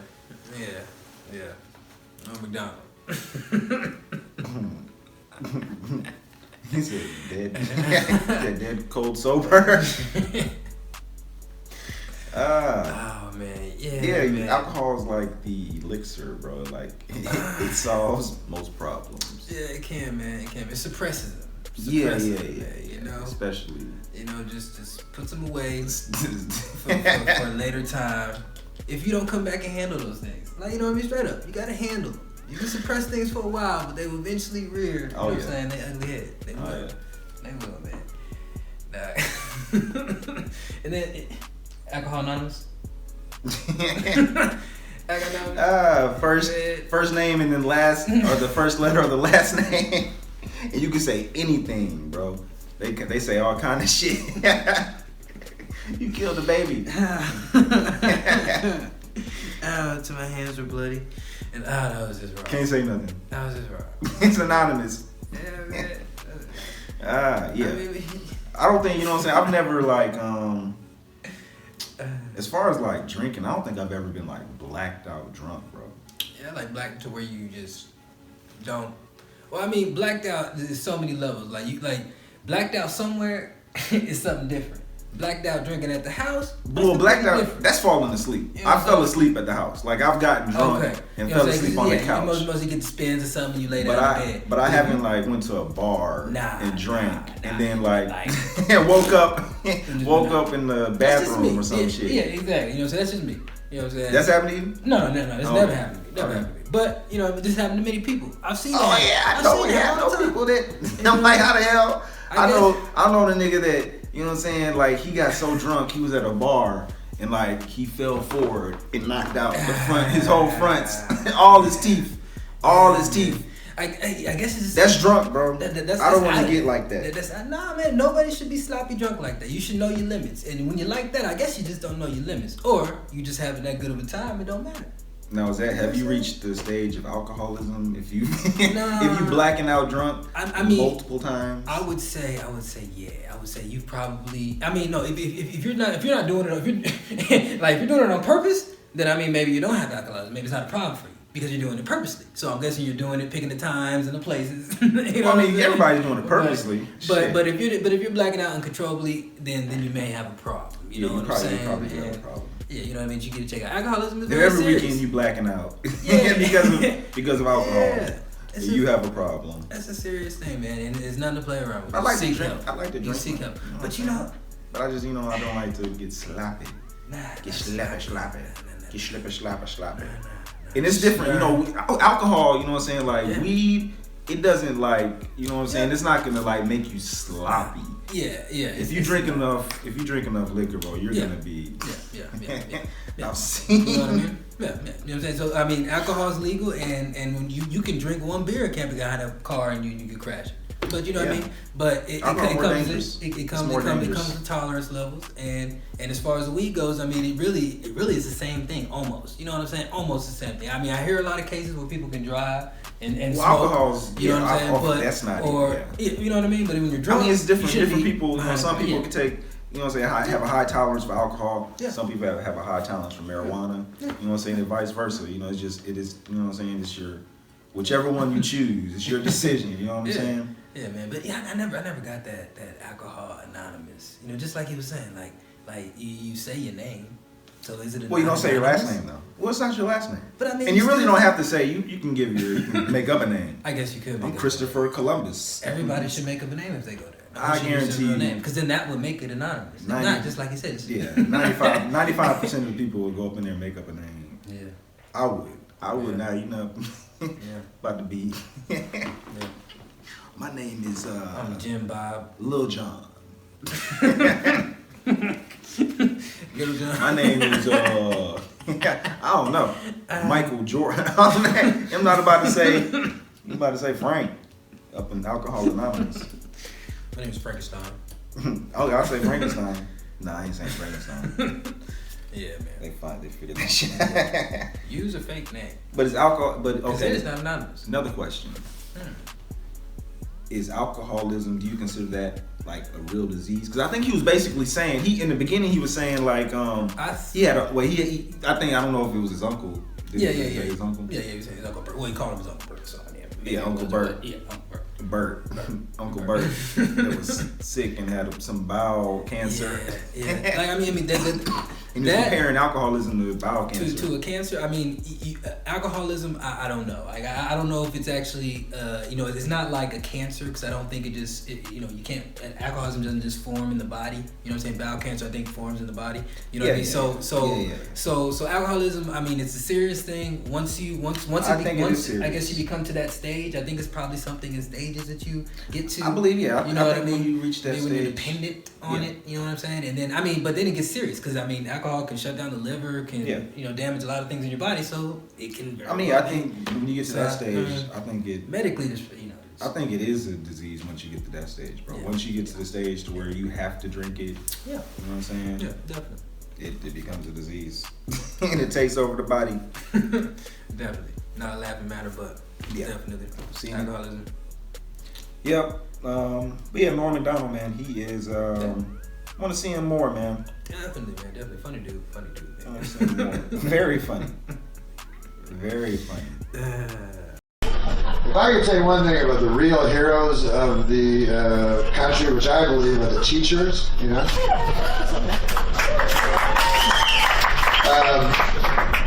I don't believe they're the real heroes. I misspoke again.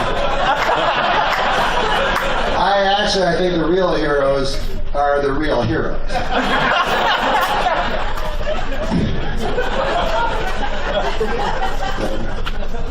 Teachers, they get good press though, because people often say to me, you know who the real heroes are? I go, are they the real heroes? They go, no. I go, oh, they're the teachers. It's counterintuitive that it doesn't seem like a heroic job, but yes.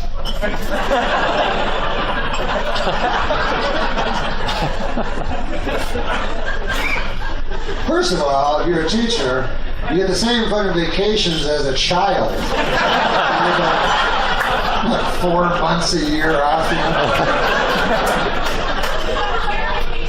My vacation? I get almost no time off. We're 48 weeks a year. 4 weeks a year I get off. What about you? You're not one of those fucking teachers, right?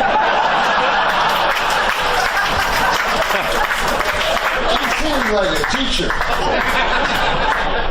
Now, are you a teacher? What do you teach? What grade? High school. What grade? What grade? Yeah, but what grade? Not so easy when it's the other way around.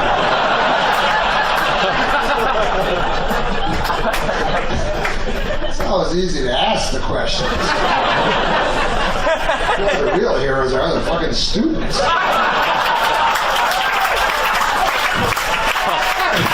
You actually have to answer the question. Now, what grade do you teach?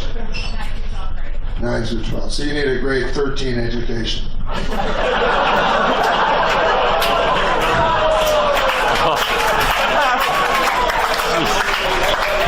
You're the real hero.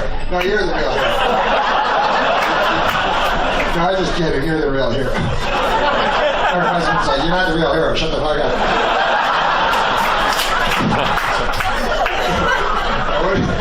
I know, it's a fun thing to say. But what do you do? What do you do for a living that your wife's the real hero? What? You know you're not the actual real hero, don't you? You look upset. Did you see how upset she is? So you actually feel you're the real hero? See, I think you've disqualified yourself a little. Because I believe real heroes don't think they are.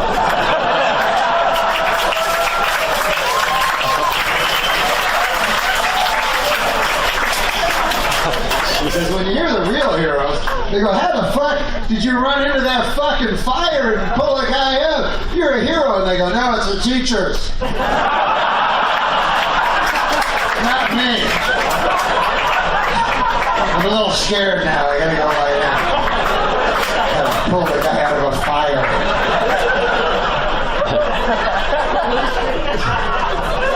That's a good job. Come on.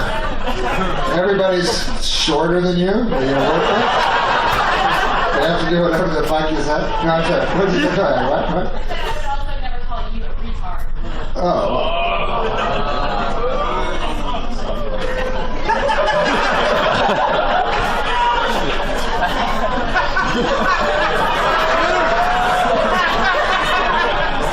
That's an odd word for a school teacher to use.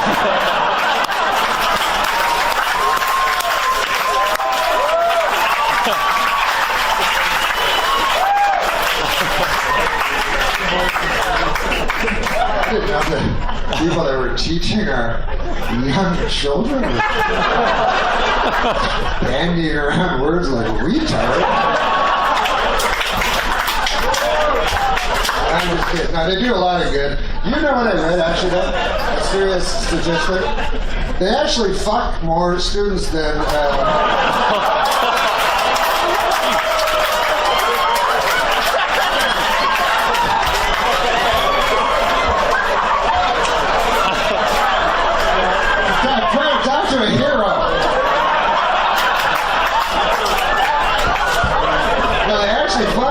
students, if you can believe this, than priests. You know how priests...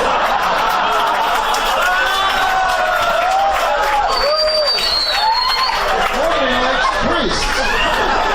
Nobody's going around with a priest to the real hero. And yet actual priests, who I know, I'm not a Catholic, but I know pastors, you know, and my God, they most of them that I know do the Lord's work, you know. I mean, they go out and they're in hospitals and stuff, and they're doing stuff, and for no money, you know, and no recognition, and it's got to kill them, like going, yeah, people think fuck kids. You know.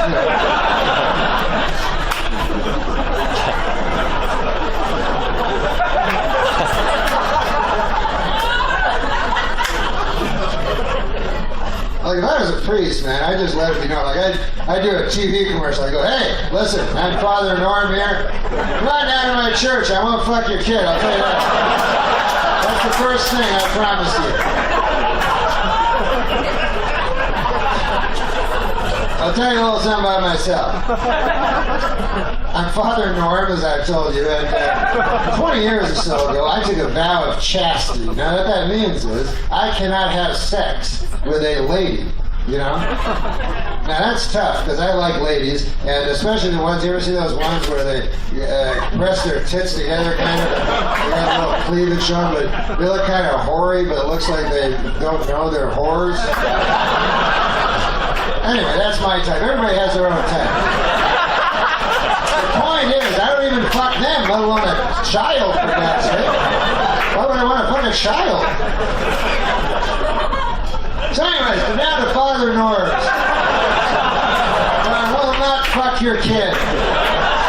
And you can leave your big-titted whore wife at home. I don't need that hanging around asking me questions all the time. It's junky. You gotta admit, though, the guy that put that flag in the Iwo Jima, he's close.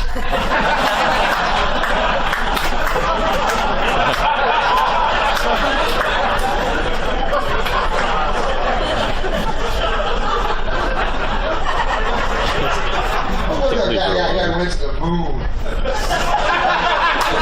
He didn't know that when he got there, the fucking spacecraft would crash, or there'd be moon aliens or shit like that. I mean, I know he's not. I know it's not grade 11 biology, but I mean, it's something. It's something.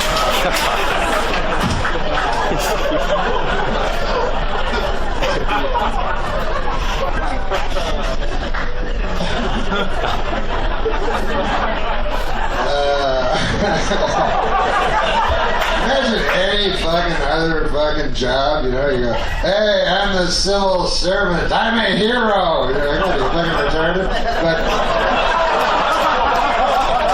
a teacher,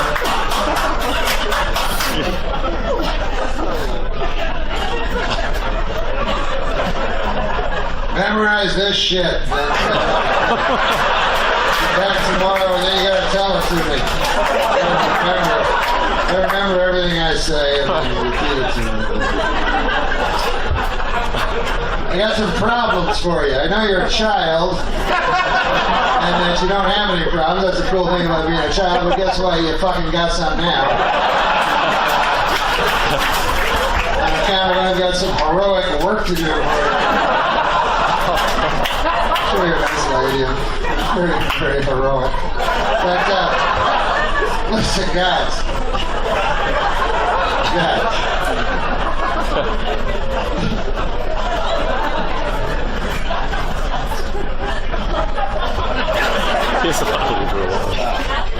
In science, do you teach Newton?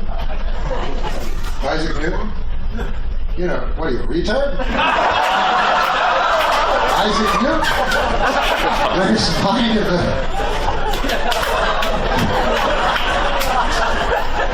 the hero that called me a retard is actually a retard herself. Everything's turned on its elbow. I'm sorry, what? A treadmill? Have I seen one? Wait, I don't even get it.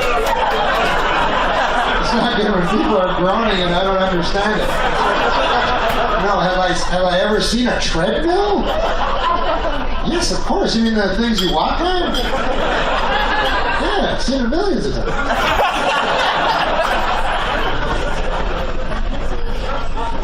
What? Maybe I am a retard. Yeah, you walk on them. They're in gyms and they don't. No, that's not a treadmill. You remind me of these fucking teachers I used to have. I said yes, I go, no. I thought it was it. No. I'm pretty sure I have seen a treadmill, no matter what you say. It's a thing you walk on and then, right? You're not, what? You wouldn't be sure that I'd seen a treadmill? Well, you see, you're probably very bad at grading people.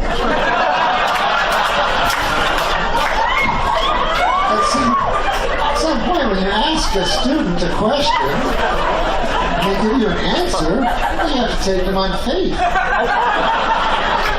Well, there'd be no motive for me to lie about that question.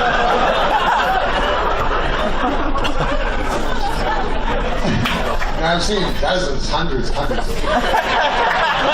don't want to brag, but you know,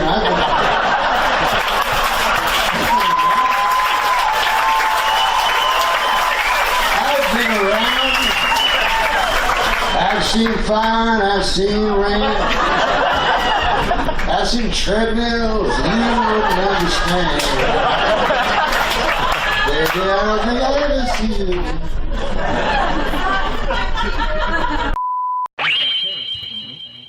And then I'm gonna do woo.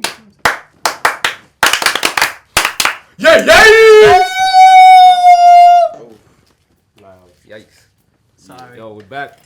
Like, comment, subscribe, share the video, please. Please.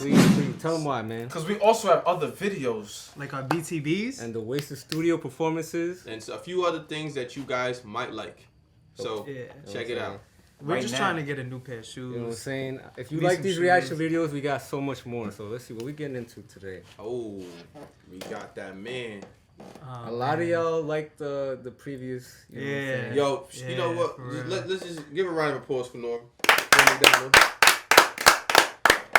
Blessing us even in death. You know what I'm saying? And thank y'all so much for sending y'all requests to we watch these other got ones. This request. It was with Golf Tiger Woods. Golf and Tiger Woods, you know what I'm saying? You know what I'm saying? We doing Shout out to you. Norm is that guy, clearly. You know what I'm saying? It seemed like everybody enjoyed the video for the last time. That's you know what I'm saying? Y'all clearly did. There's a bunch of y'all that are new here, so shout out to y'all. And you know, we're gonna get to this Norm MacDonald because that's the guy right there. Alright. Now listen.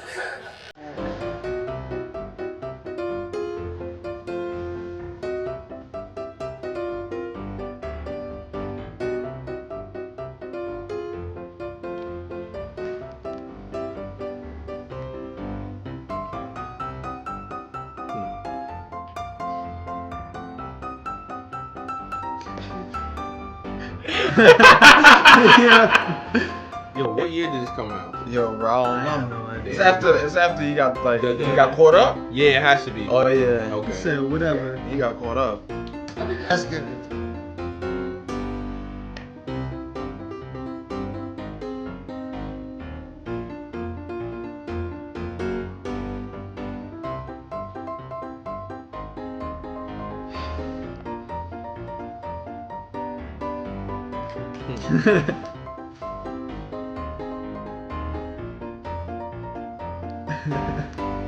That's a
Yo, this was a troll.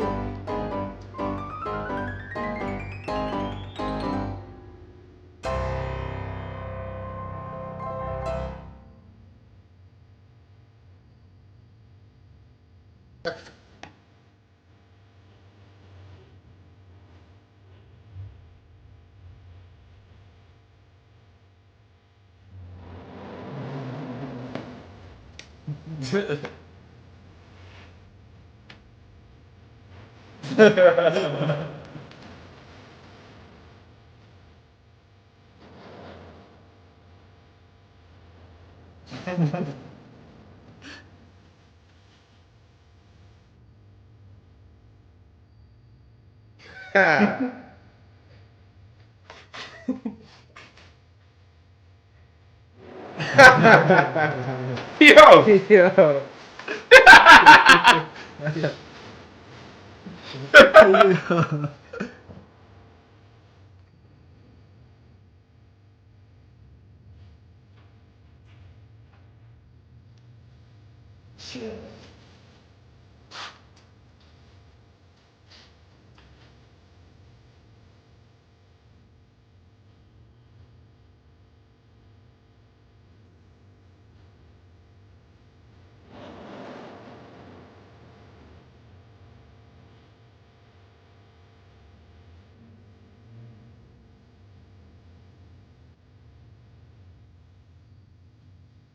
Oh my god. Yeah.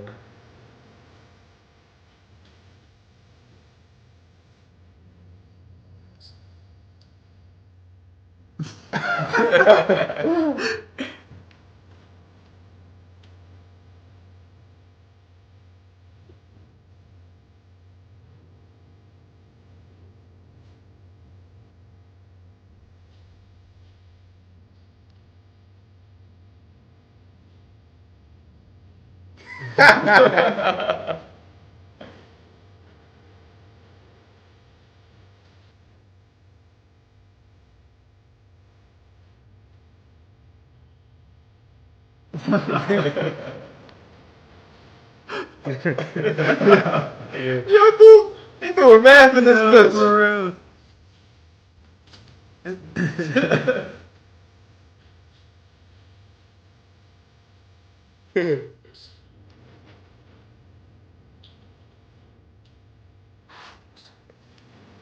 Oh my god. Yo. This man's a lawyer, bro. That's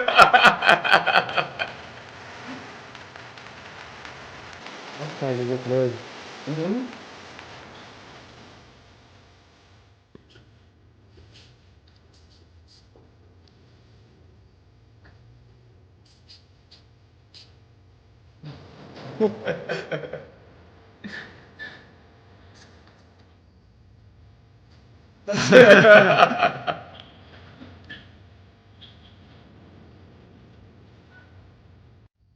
Savage. He's a fucking savage. What did y'all think of that one? That shit was That fucking one was funny. great. Yeah. Nah, That this shit one was was funny. funny. Nah, he's definitely funny. Yeah. I feel like his stand up is like mad interesting because it's almost like conversational. Yeah. Yeah. Like it's more conversational than I feel like a lot of other people's because sometimes they'd be like telling you a story. It's like you really listening to a person tell a story. With this nigga, it's like it's just you and him. Yeah, tap in. Just talking about some shit. I feel like that's why maybe his interviews are so funny because it's like it's almost they're like so similar. Yeah. Shit, yo. And this is Norm, man. Norm is a fucking Rest guy. in power, man. Rest in power. Yo, you know what some dude said? He was like, I feel like he wouldn't like people saying rest in power. Suck a dick. Fuck. Rest in power was best and rest in peace, bitch. Like, what the fuck you talking about? You sound like a cocksucker. That Shout out to everybody out there, though. You know what I'm saying? We love y'all. That except that motherfucker who said that shit. Stupid bitch. Fuck you. Damn. Yo, if you haven't seen the previous Norm reaction, watch that. Go check that shit out right now. You know what I'm saying? That shit will be there. It will be there. Somewhere. It's like right over here. And it's give probably us- not, but yeah. it's like right over here. Give us some more recommendations. You know what I'm saying? Yeah. Yes. This one was great. This was a great recommendation. You know what I'm saying? Good shit on that. You know, to say that he doesn't make sense would be lying. Yeah. All things considered. He had math, bro, to back it up. That ass. Have math. He had the statistics. You can't argue with math. Yeah, statistics is saying something. Numbers don't lie. You know what I mean? Numbers don't lie. Yo, what's Tiger Woods doing right now? Who the fuck? Getting knows? money. I don't know. Yeah. Bro. Getting money some way, somehow. Getting money. Still fucking? Yeah, they ain't together. Yeah. They ain't together. They probably like 50-50 custody and he doing his thing. Yeah. Ain't a damn thing changed. You know what I'm saying? Change. It's true. And you know what? Ain't Fact nothing check gonna that shit. change here except the bank account, baby. We going up, all the way up. Like and subscribe. Like and subscribe Right now. Share the video. Share the video. Share the video. Check out the previous videos. And just like that. Woo! We off. Yeah, yeah.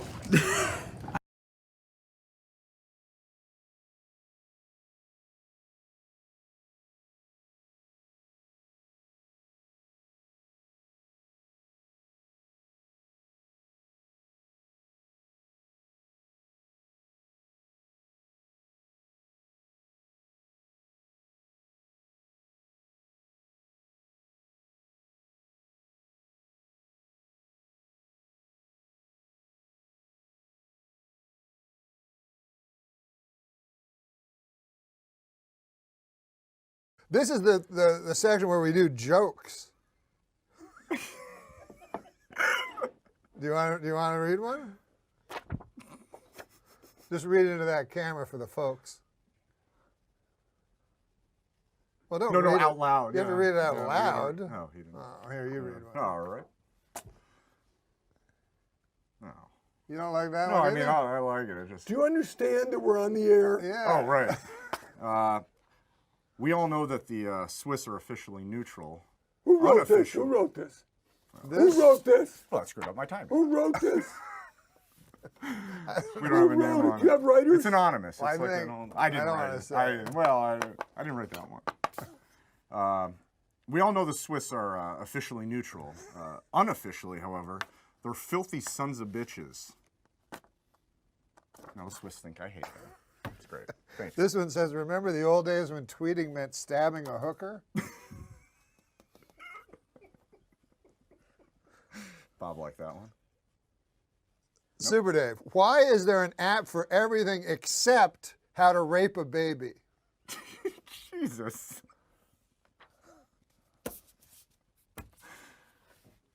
Some gold-plated chains would make a nice retirement gift for a very, very good slave. Well, this Are was, you serious? well, this was written. Are you serious? This was written years Did ago. you just write that? I didn't write Did it. you just say that? No, I read it. Yes. You read that? It was an old. It was written, Oh obviously. my God Almighty! I'm not part of this. No, it was written No, before. I'm not part of this. No, you can't read that. Well, What about this? Go ahead. Read this one. I can prove God exists if I can just find that damn receipt from our brunch in heaven. That is so funny. That is so fucking funny. Oh, this one's actually topical. We could nip March Madness in the bud if we watch for the warning signs of brooding antisocial February fever. Who is writing this? You're doing this. This is your life.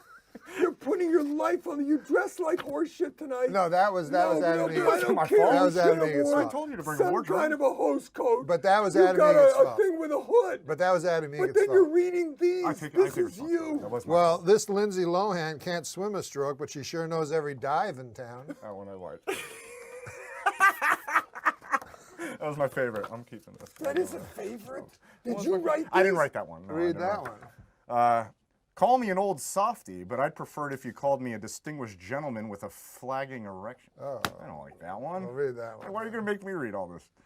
Alfred the Great may well be the greatest monarch Can you in the do me history a of... favor? Can you find out what the traffic is like on the Santa Monica going to the desert? Do you know the Harlem Shake? Yeah, I've seen it on every single You've commercial. seen it. Then you'll appreciate this joke. I remember back when the Harlem Shake was just a black fella holding me upside down off a fire escape trying to collect his money. Can you find out what the quickest way is to the Santa Monica Freeway, please? And don't call me again. Super Day. I don't care about anything. You don't call me again. There's no last minute fill in. There's nothing. Okay? Thank God we're only reaching 50 people. Wait, That's Super all Day. I can tell you. Sure, junkyard dogs are mean, but the meanest dogs are generally found guarding concentration camps. And it says here, there's a note. Early versions of the Jim Croce's 1973 smash hit Big Bad Leroy Brown. Do you remember that song? Tell the people about No, do you know what you just said? It Do you have included. any idea what you just read? This says it No, did you have any idea what you just read? that It was an junkyard dogs. anti-Semitic joke about the concentration camp. No. Oh, Not what do you mean? anti-Semitic no, at no, all. No, it's Semitic?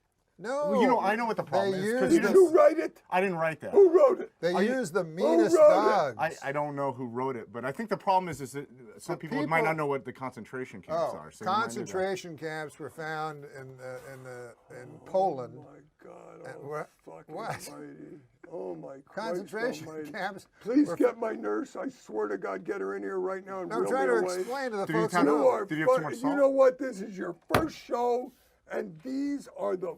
Well, I don't want to bring up the systemic, extermination attempt against the Jewry of Europe, but this says on this piece of paper that Bad Leroy Brown initially included the line "meaner than a concentration camp dog," but Croce decided it was unpleasant to the ear. And it was also offensive to Jews, gypsies, and homosexuals. Little did it matter, Croce would be dead within You know the what year. I'm going to do tomorrow? I'm going to watch the fucking View. The View? That's what I'm going to do. How dare you?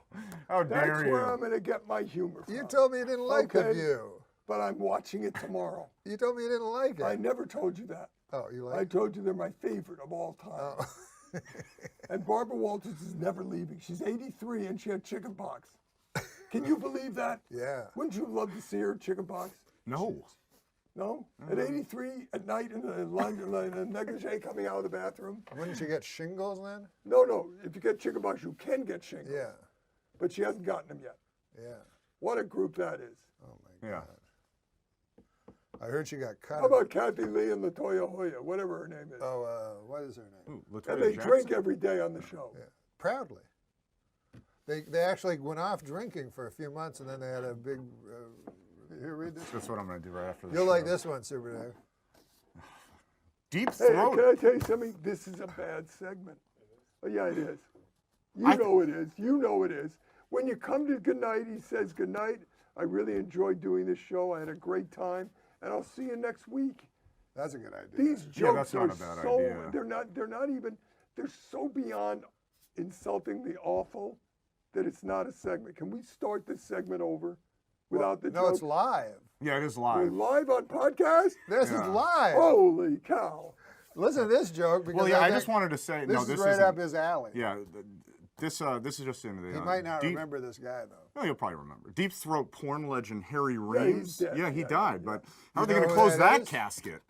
I mean, because probably because of his erection, I would think. How are they going to close that casket? That isn't very good, is it? I didn't write that one. Plus, a man died. Yeah, a guy died. I How are mean, they going to do it? he was a real pioneer.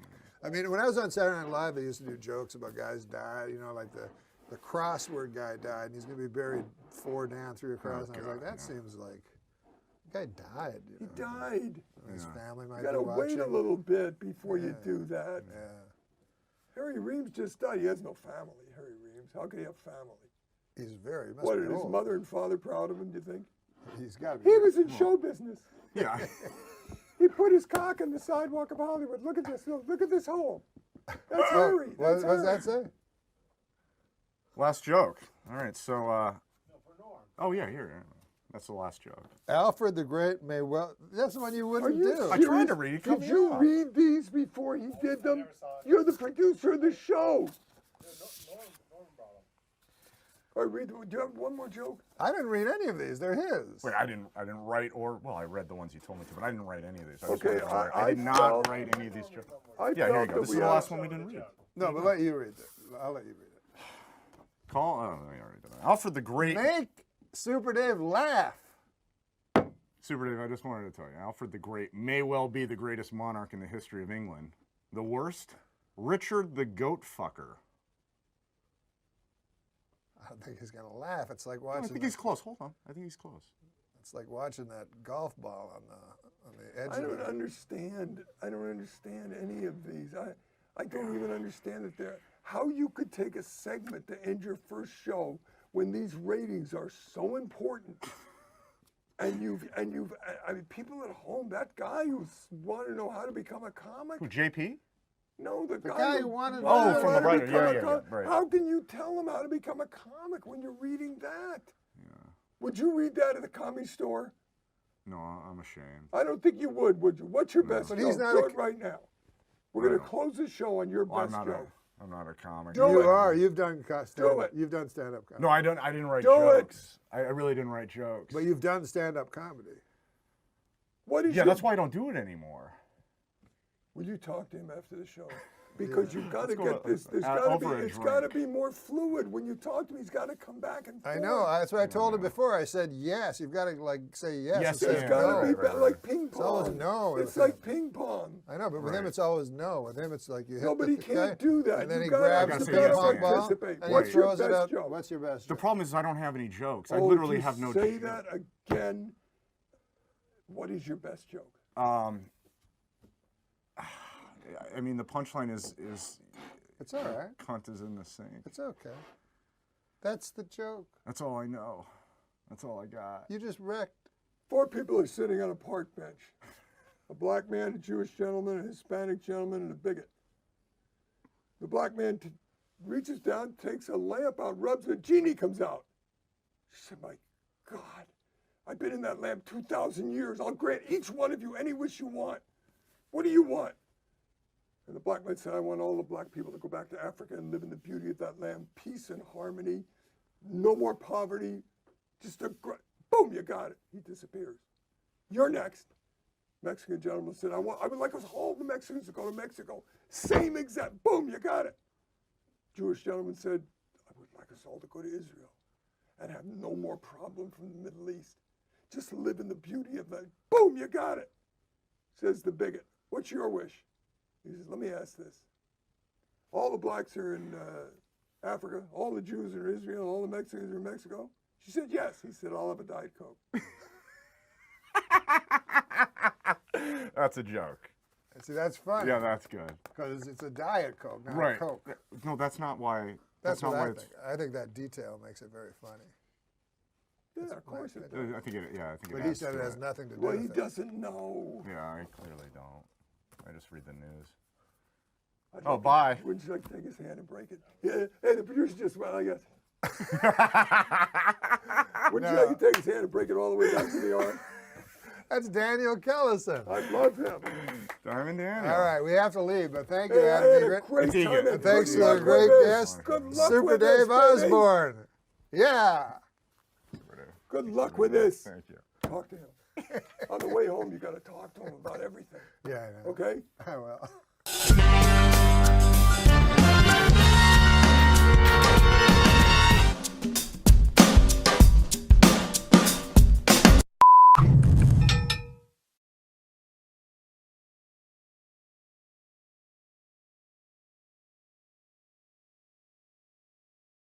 I wasn't going to talk about the coronavirus.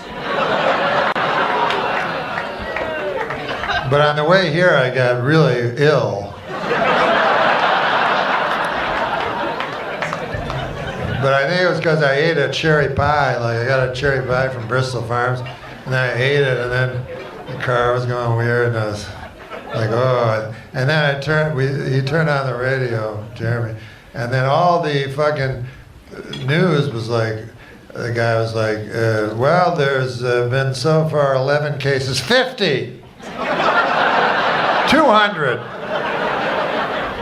I don't feel good, you know, you're like, oh.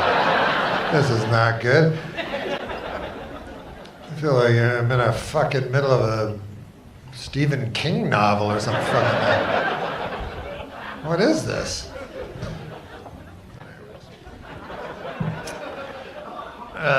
So my plan is just to not die. You know, survive long enough where they find a cure. You know, some people will have to die.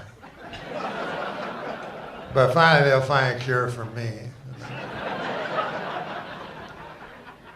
And then I'll thank all. It's funny how Big Pharma is so evil till now.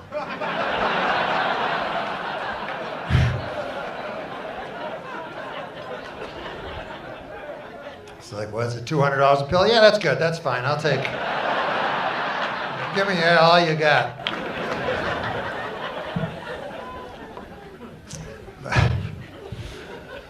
But now I'm sniffling and. I don't know what that is. Could be the cocaine, I guess.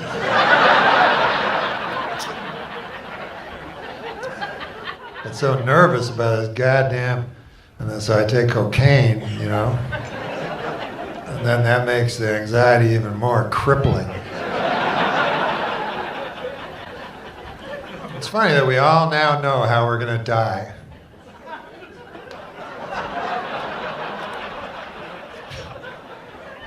It's just a matter of what order at this point.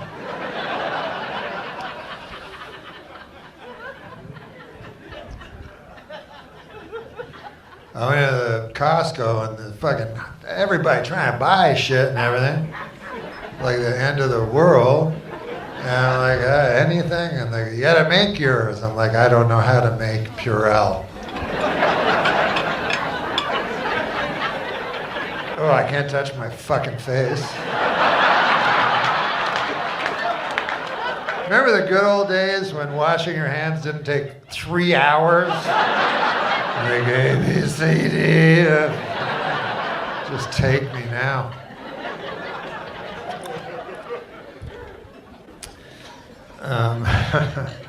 So the mind never wanders too far from, you know. Like I'll be talking about all kinds of horse shit up here tonight, but every moment I'll be thinking of this disease. Just to let you know. Just getting away from you guys a little bit more. But it comes at a good time, this, where we're all quarantined, because we know how to live like that, right? We got our fucking magic phones and computers and everything. We don't need no fucking people. It was the last step between us and happiness anyway, we're people. Got the TV and shit. Fucking more interesting people than anybody I know.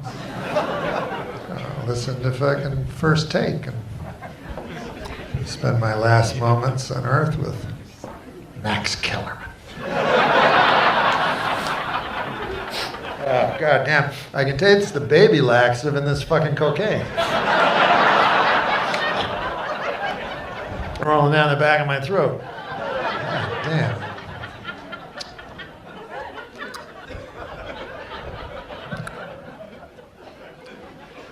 But I'm old anyway, you know, so if I die, it won't be as much of a tragedy.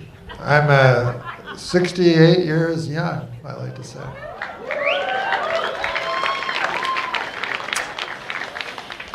Yeah.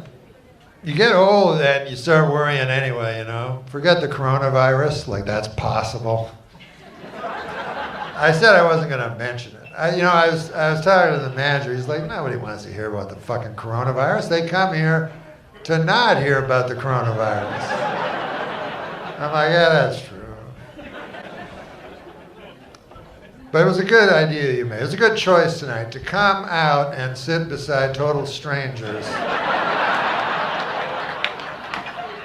At least I might be here. I can run, you know. At least I can flee when I see it. I don't want to alarm anybody at all, but I could sneeze on you. And it would be the equivalent of like a 9mm, you know. I'm gonna die. I don't know this medical fucking gobbledygook. You know, I can't understand it. I'm not a fucking doctor. But he said I'm more virus than host. Who knows what these guys mean? With all their big words. Fuck, who knew it was gonna end this way? I thought it was gonna be a fucking big iceberg or something. Sounded fun for a while. It's like, oh, the oceans will rise and a big iceberg. Oh, goddamn. Not like your kid. Oh, fuck. Fucking shit and blood. I gotta phone 911. I got the coronavirus. Don't come here. Stay at home. You can't have bad thoughts. You know, you gotta have positive feelings. Because those don't work either. Turns out doctors now realize that thinking positively about something doesn't fucking help at all. Well, anyway. Because the deadly virus has no idea you feel real positive. They feel pretty positive too. And we don't have a cure for them. They obviously have a cure for us. Oh, I feel something. It's only the virus twisting around my brainstem. I think it's feel my brainstem a little liquefying. Oh well. Nobody said it'd be a rose garden, you know.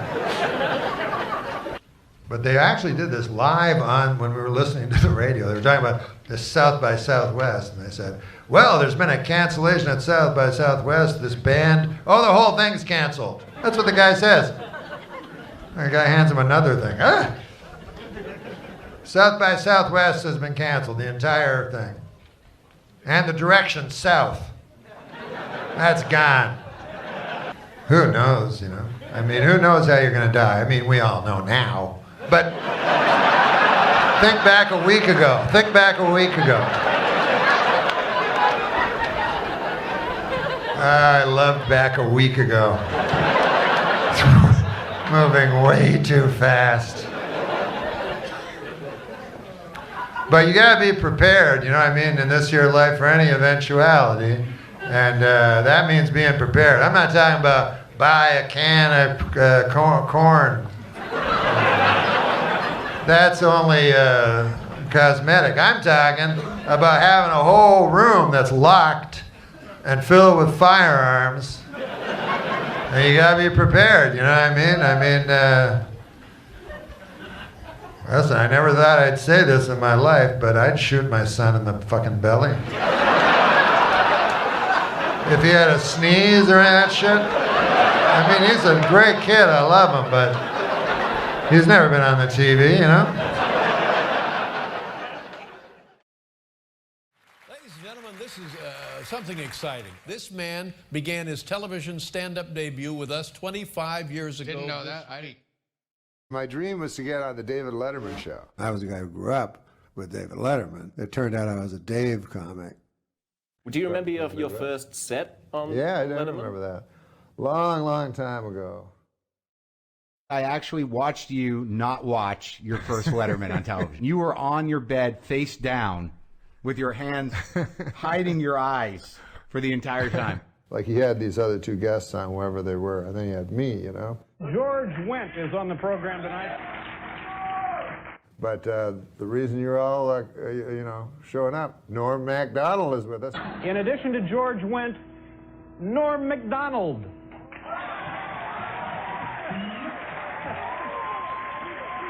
Oh! You mean the comic from Canada? Yeah, the comic from Canada. Norm MacDonald. And he said that like 6 times. I was like, oh my God, like. Yet to come on the show tonight, Norm MacDonald. But it made me realize something about the David Letterman show, and it helped me because on the David Letterman show, like there's a joke going on, and David Letterman's in on the joke, and the studio audience is in on the joke, and Paul Schaefer from the band is in on the joke, and even the audience is in on the joke, and the joke is the guest, it's you. So as soon as I realized that, I started playing with Letterman and not doing material and going off script, you know, and try to keep up, but boy, it's hard. How long did you guys date?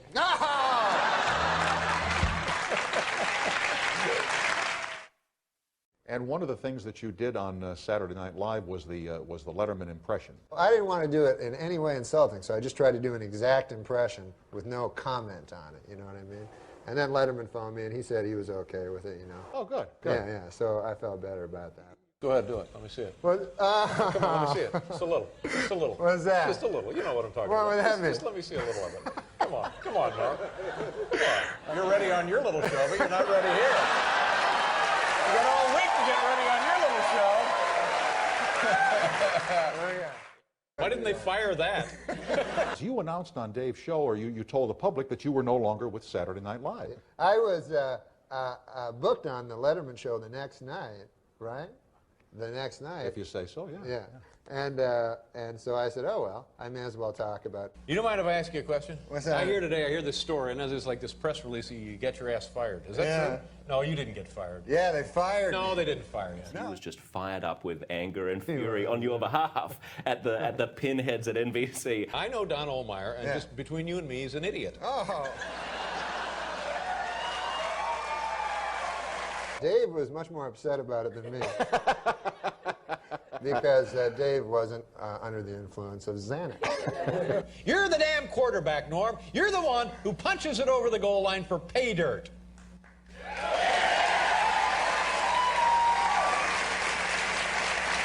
And normally this would be the time when we'd mention the show on Saturday night, but I'm so angry about this that I don't care about the show Saturday night, and neither should you. Oh. What did that mean to have Letterman at your back? Oh, Letterman was so kind to me. I would take this as a great compliment to your wit and wisdom.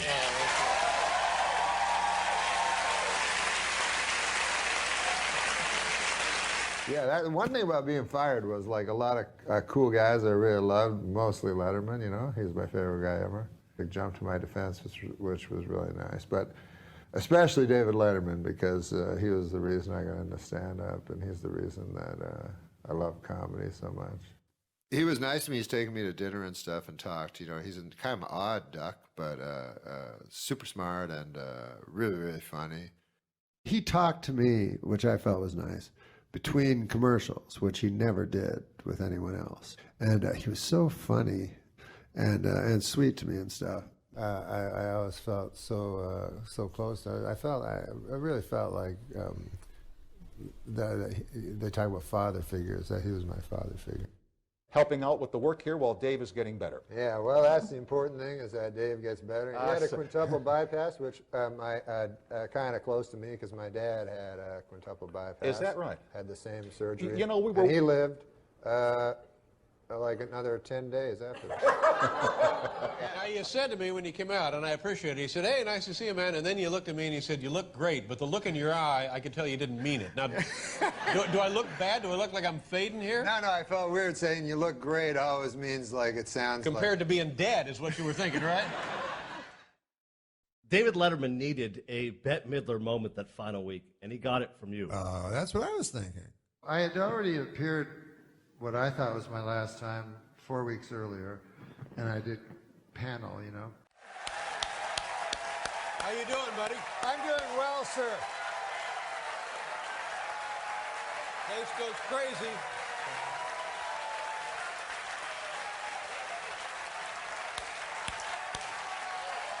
Oh, okay. Hey. Have I been funny so far? More than funny, my friend. All right. Norm. Some sort of practical joke at this point. I haven't seen. So I thought that was my last one. Norm, God bless you. Hey, I'll miss you, baby. I'll miss you. And then Mr. Letterman phoned me and said that he would like me to be the last stand-up. Everybody was acting so cool about Letterman leaving, and I didn't think it was cool. I was saddened by it, you know, and because he just meant so much to me, not only personally in my career, but I just think he changed the whole culture and the way people speak and so forth. And I think he was a very, very important person in society. So I wanted to, first of all, do as funny a set as I possibly could, because I worked very, very hard on it. Anyways, listen, folks, this will be my last time on the David Letterman show, I understand. And then I remembered when I first ever saw him ever, which was at a Toronto television show called 90 Minutes Live, hosted by Peter Zosky, where the guests were Ricky Jay and David Letterman, and David Letterman did this joke, and I remembered the joke, and I loved the joke, and I told all my friends. So, on the show, I did the joke. It was hard to get through the joke. And then I hadn't planned this or anything, but I thought I'd say goodbye to David Letterman, because nobody else was doing it, you know? And I felt someone had to say goodbye to him, for goodness sakes. So yeah, then when I said goodbye to him, I got really sad.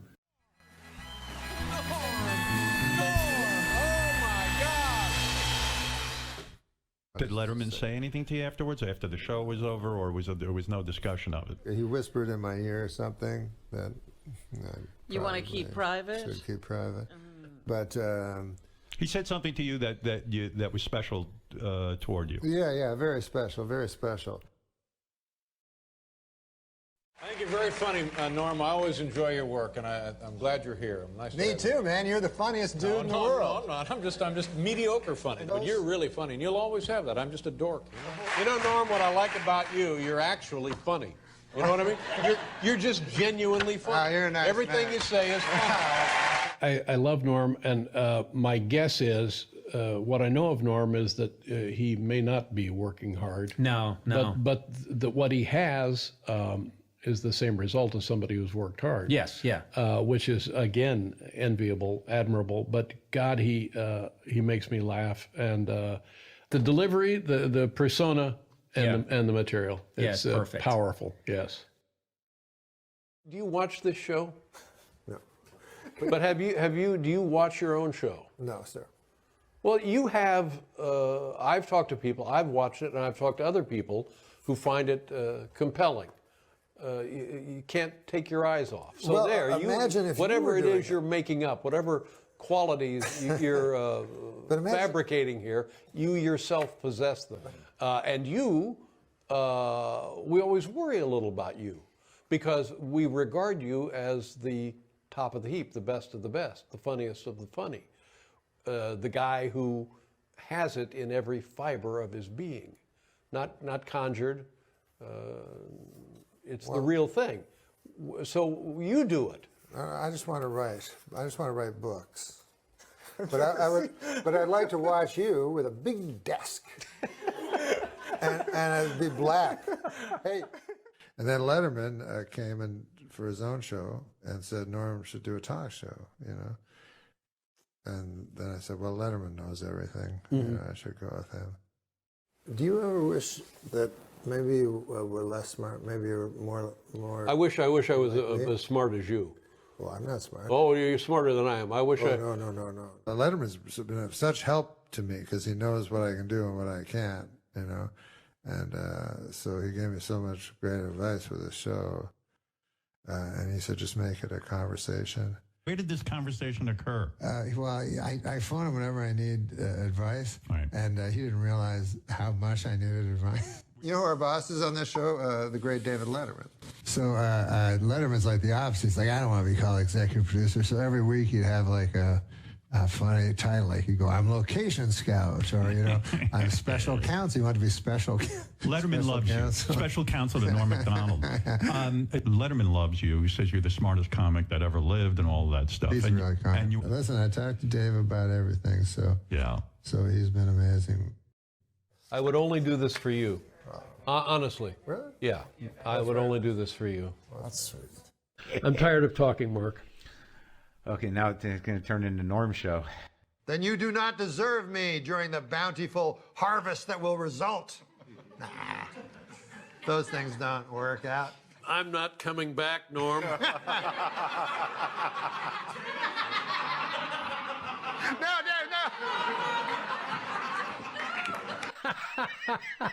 So you're the one who saw that. I had to watch it. He walked out of the show. I love Norm. God, jeez. What is my best or favorite moment professionally? I always wanted to be a stand-up comedian. My hero was David Letterman, and I got on the David Letterman show. That was what I always wanted, you know. The greatest moment I ever had was standing on the floor of Late Night with David Letterman at 12:30 p.m. and hearing a great man behind me laughing. Very funny, Norm. And thank you. Thank you for everything. Thank you. Norm MacDonald, ladies and gentlemen.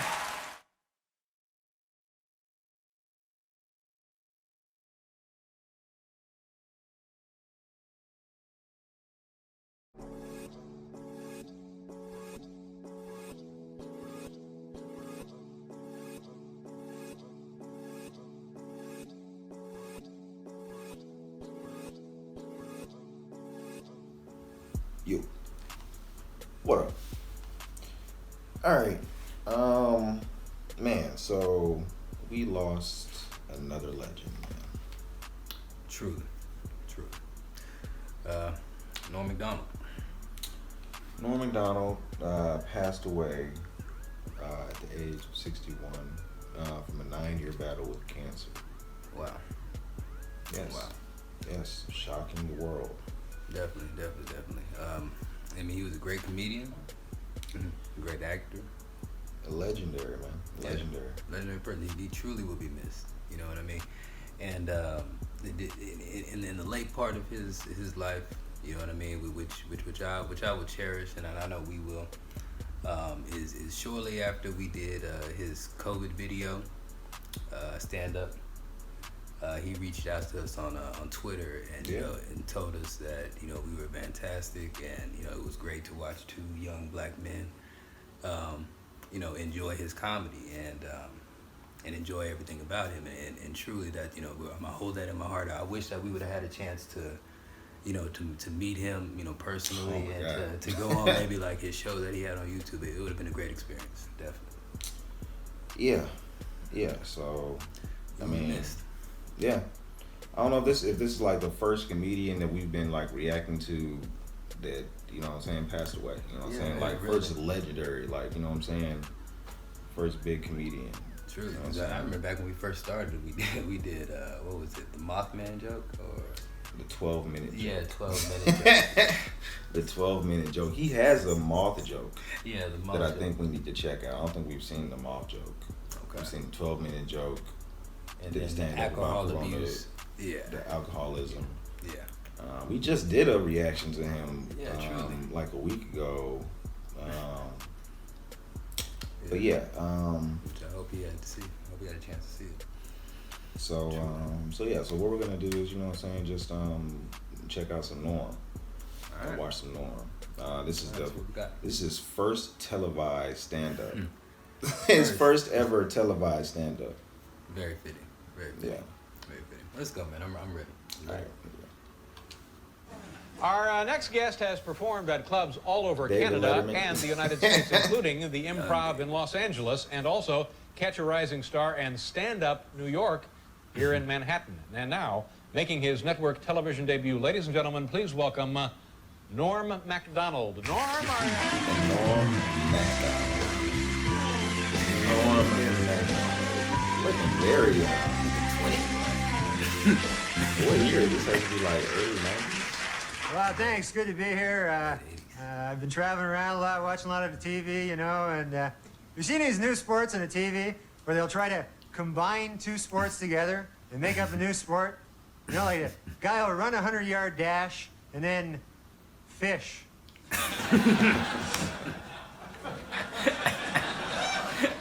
Well, I love the TV. You know, I saw a cat food commercial, and I said at the end of it, said, all natural food for your cat. All natural food. You know? But cat food's made out of horse meat. Yeah, that's the way it works in nature. The cat right above the horse in the food chain.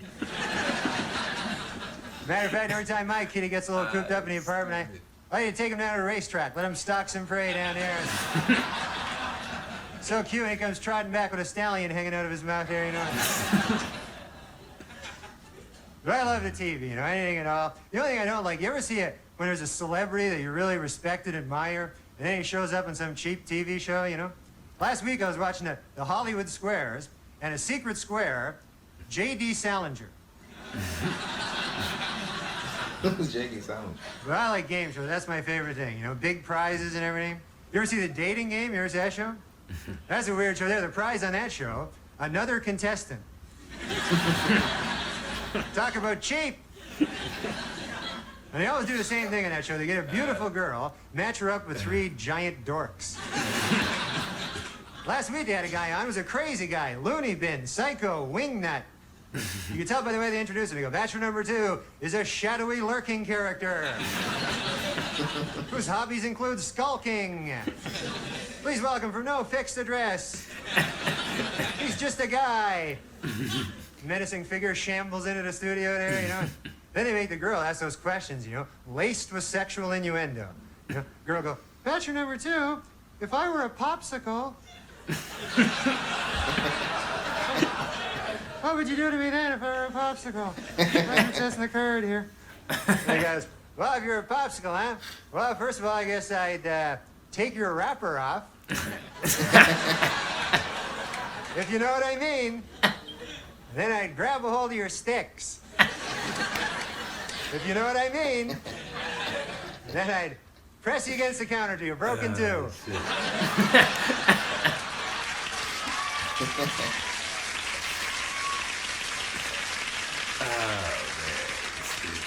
But happy in the freezer till later.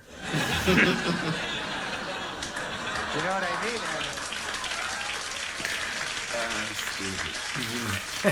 You understand what I'm getting at? It's crazy. But a lot of violence on TV. You know, kids aren't supposed to watch violence now on the TV. They're afraid maybe the kids will copy what they see on the screen, you know? I can't even get a funny cartoon anymore because some 12-year-old watched a particularly violent episode of the Roadrunner Coyote Show. And the next day they found him in the bottom of a canyon. Had 2 giant springs strapped to his feet. A big couple of springs. Had a little umbrella in his hand. Sign said, yikes.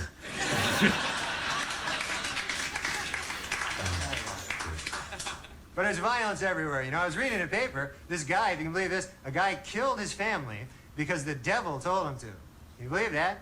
Imagine that, killing your family, and then you go back to the devil, you go, yes, devil, I did as you instructed. I killed my family, and I chopped them up and put them in a duffel bag. Here they are. I'll be burying them tonight at the shallow grave by the side of the railroad track, as you have commanded, oh, Lord host of the hoary netherworld. Then the devil pulls off a mask. It's me, Bob! You go, oh, Bob! Yes, you got me, Bob. You got me there. I got my family in a duffel bag over here. That's one for you there, Bob. That's dirty dog.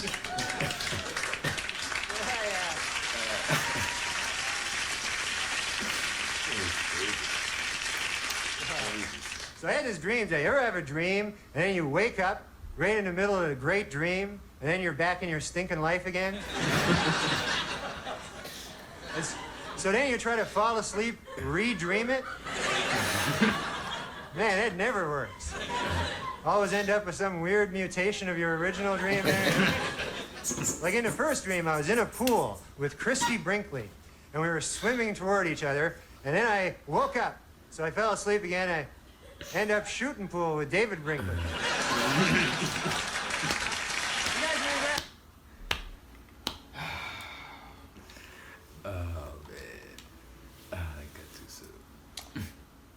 Yeah, man. Norm has had the same delivery from his first stand-up to his last. Exactly. He sounded exactly the same. Yeah.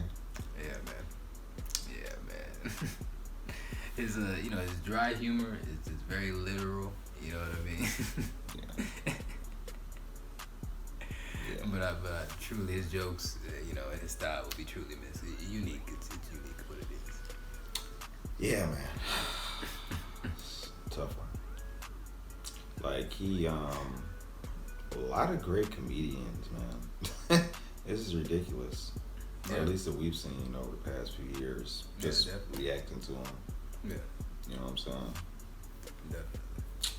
No one joins him. Exactly. In a better place, man. Making them laugh in heaven right now, man. Mm-hmm. You know, with Richard Pryor. You know, George Carlin. All the greats, man. Patrice O'Neal. Mm-hmm. Yeah, man. They're killing the comedy setup. Can you imagine the comedy set?